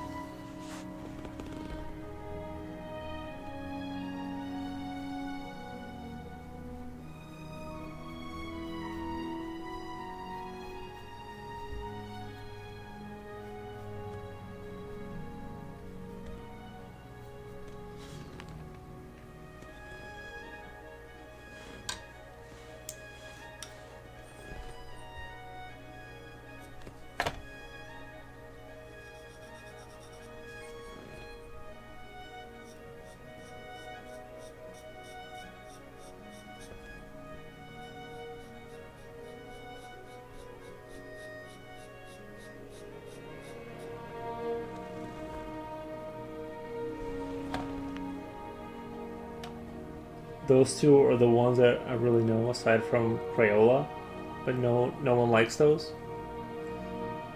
Those two are the ones I really know, aside from Crayola. But no, yeah. Mm.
I'm gonna have his hands kind of like on this platform, kind of as part of how it's like stabilizing. I think that's gonna be like pretty interesting.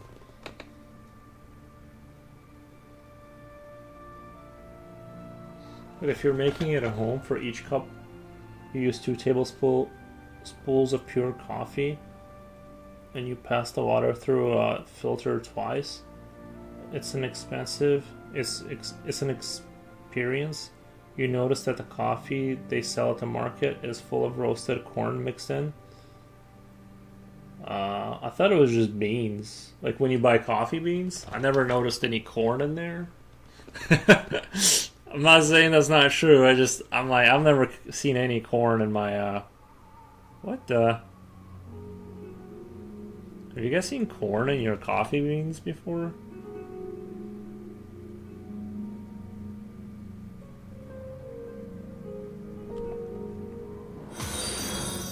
What the? Thank you for the follow.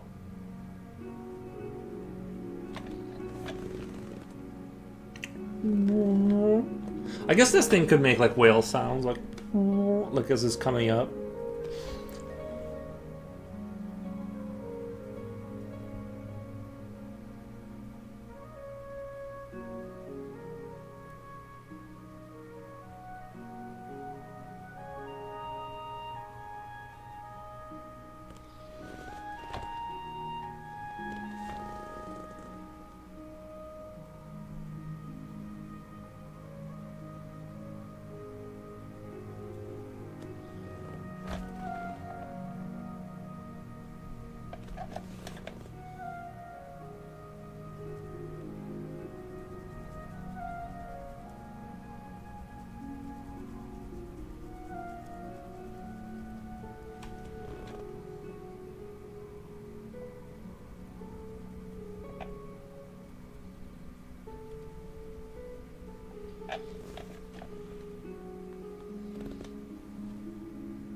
Interesting. Here in Brazil, they sell ground coffee. You won't find bags of roasted coffee beans.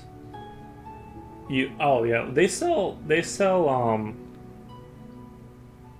like yeah they sell like pure coffee beans like uh so I've never seen that's what I'm saying. I'm like I mean unless they're tricking me, I've only ever seen like little beans of coffee, unless they're doing some kind of science magic in the laboratory. I thought I was buying just the beans, but anything's possible. Anything's possible.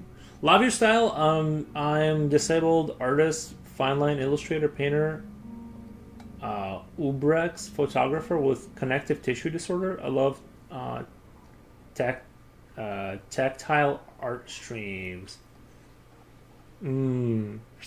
The connective tissue disorder, like in your arm, or is it like an eye? Is it like an eye issue? Connective tissue disorder. Like in your hands and joints or something? Interesting. Future Oil says 19 viewers. What the? Big numbers. Big numbers. What the?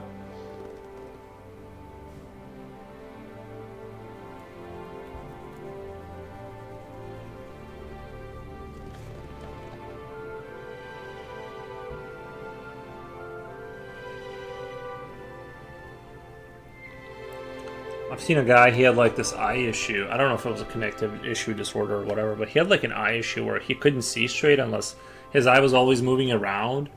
And he was like always trying, it was like his way of stabilizing the image.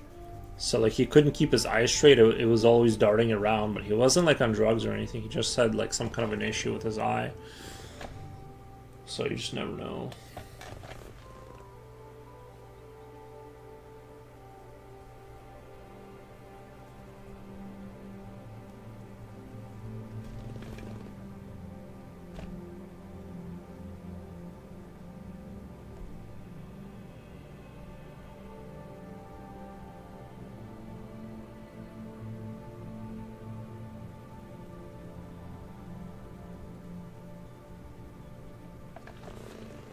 I think I made some good progress today. Like I said, I'm just taking it super slow and doing it the way that like always works for me the best when I do creatures is like this just hyper slow rendering top down.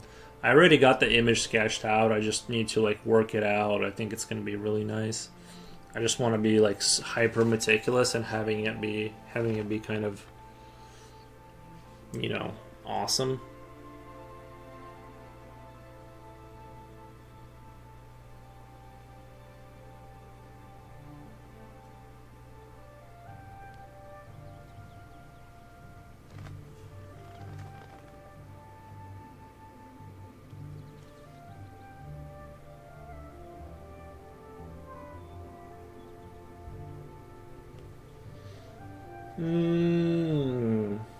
Great work with it. Thank you, Angel. Thank you. See, we do have smart, attractive people in chat. It's like, what the? I knew we had some.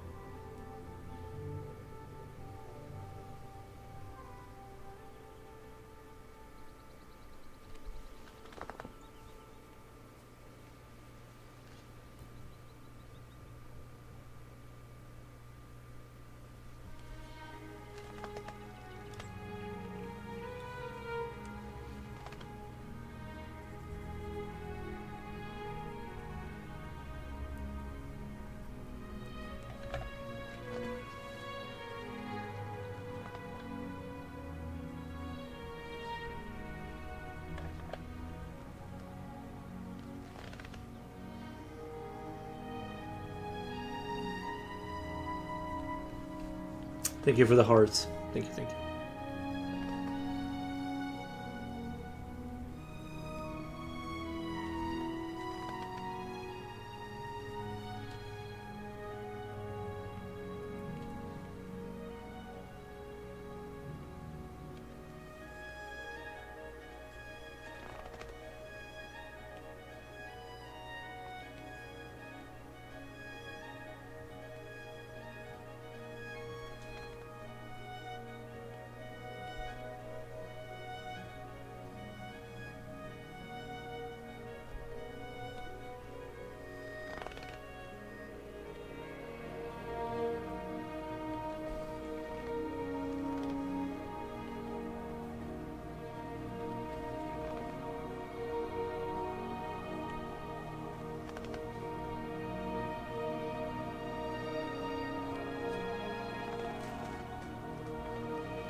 Khalil, that contraption on the side of his head looks like the ones horses wear to prevent them from looking sideways.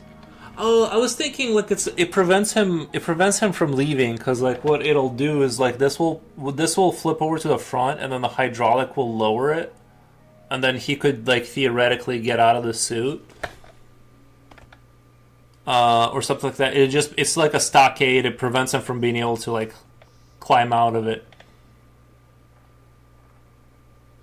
You know, just flips over to the front, and then the hydraulic like lowers, and it's in the front here, and he can just like kind of climb out of this, like wiggle his way out of the suit.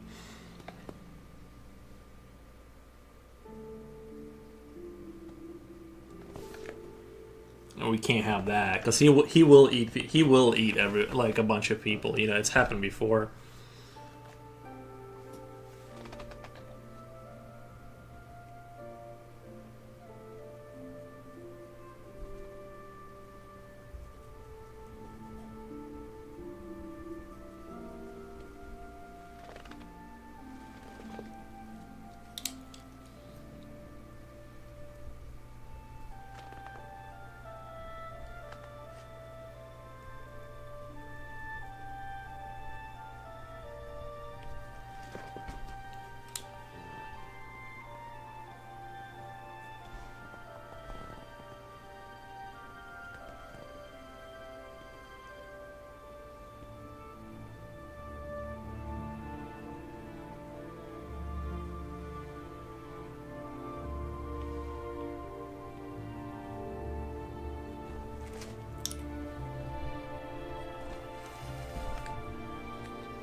We put one video. In one video, it said they used brown sugar.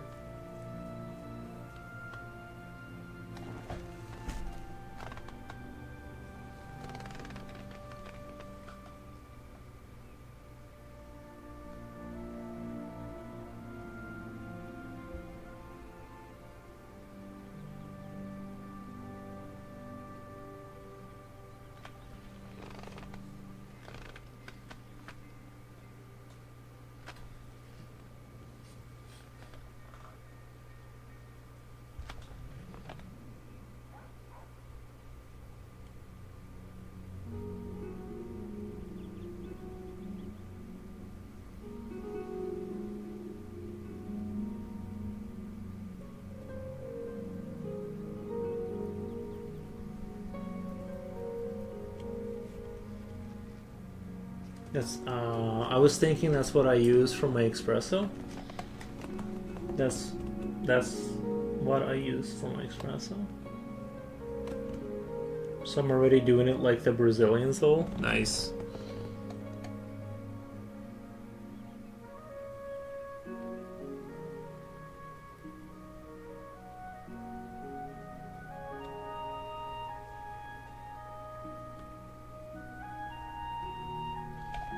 Yeah, I'm gonna try and quit coffee forever.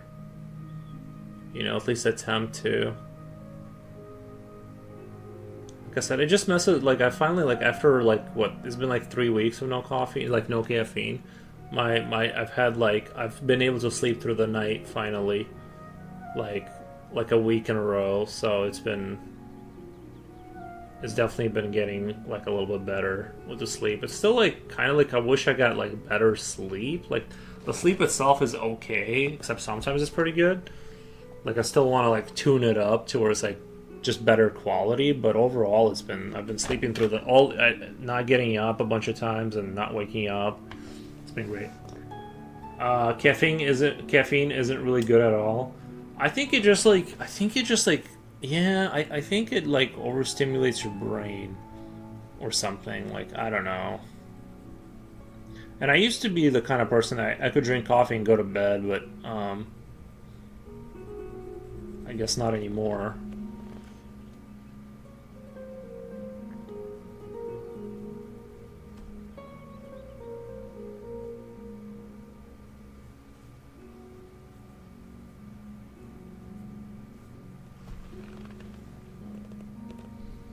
If I can give you some advice, tobacco, caffeine is the kind of thing that if you never use it, you don't miss it at all, and if you use it, you can't live without it.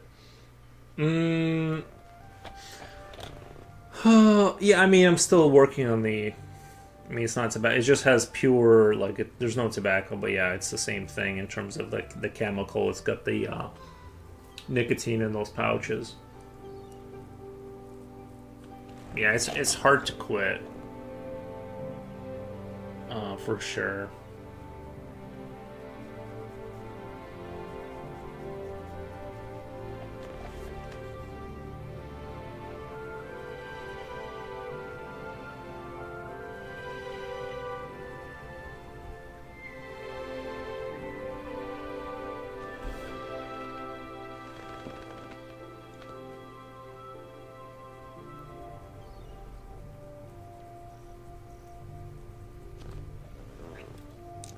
Stuff like that, I'd assume is very addictive.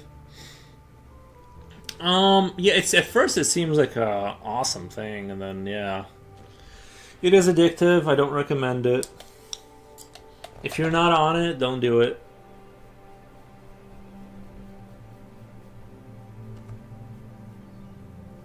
It's probably bad for your heart and all that good stuff. Not to get super sad about it, but it's probably is. And I do love coffee. It's just I'm just done right now. I'm sure if I drank like a really strong cup of coffee right now, it would hit me like a truck just because I haven't had any for like 3 weeks. So, you know. And I wish I could be the kind of person that just casually goes and gets a cup of coffee once a month and then just lives his life. But I just know it's like a super slippery slope to just sitting in the corner and just like just drinking coffee until I'm shaking. I wonder if I stopped drinking coffee, it would improve things for me. Probably not as much as you think, but at the same time, like I kind of look at it as like if it's kind of like a kind of builds up, right? Like if you get bad sleep or worse sleep over the next course of like 10 years of your life, it's gonna shave like if you're disturbing that very delicate system with chemicals, it's going to shave off time off your life, like your extra strain on your heart, slightly worse sleep here and there, plus add alcohol, add whatever, and then just I don't think it's like it's like like you don't notice that things are getting better because you're also like getting used to getting better sleep. So it's like in hindsight, you kind of like go back and it's like, why did I stop doing that? But yeah, I think it's like it like compound, like the effects compound over time, like interest, but opposite.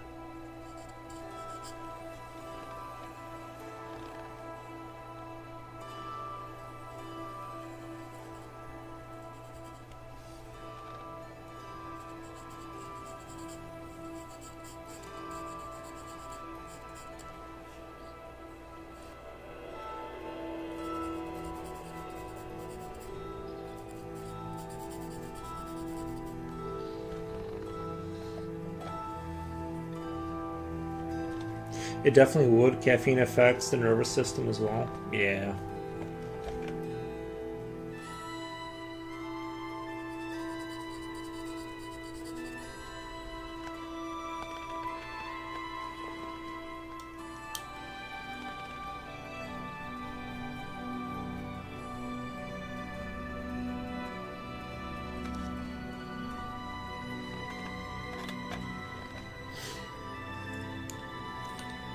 mean, even soda. I think I was always addicted to it because, like, even soda. When I started drinking soda, it's like probably has that effect too. And that stuff was super hard to quit drinking. Like, I couldn't even imagine. I couldn't even at one point I couldn't imagine like eating food without like Coca-Cola. Like I'm just like, but how, like, but it's not as good. Like, how can I enjoy my meal if I don't have like a liquid sugar along with it? You know.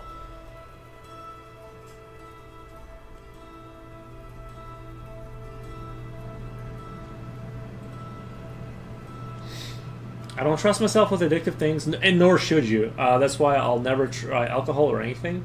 Never had sodas either. I feel like I would get addicted too easily instead of a rare thing.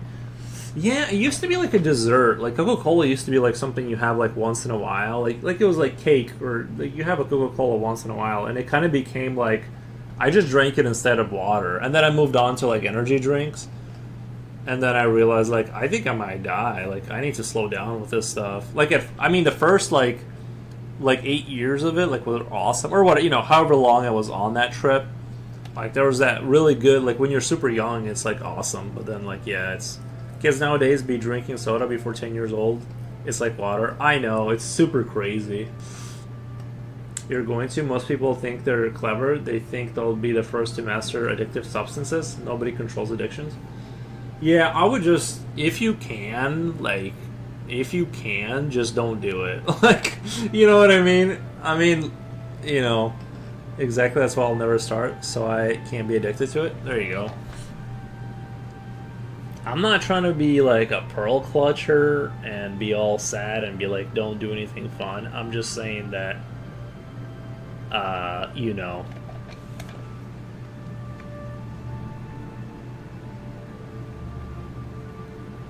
Sometimes you gotta...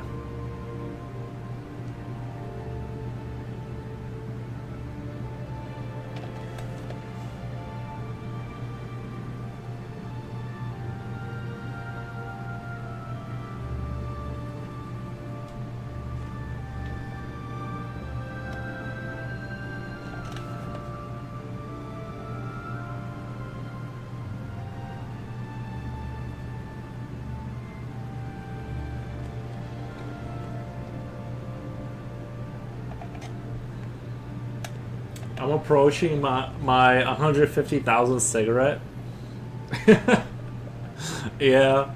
Do you guys have good cigarettes in Brazil? Like, is that why? Have you tried smoking cigars? I tried that once. I tried to pretend like I liked it, but I knew deep down I'm like, this is just gross. I only found like one cigar ever that tasted kind of good.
Literally, cigarettes are like spirits. At first they seem like poison, then you persist for a while and they become delicious. True, true, true.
See, I'm at 5 hours 15 minutes.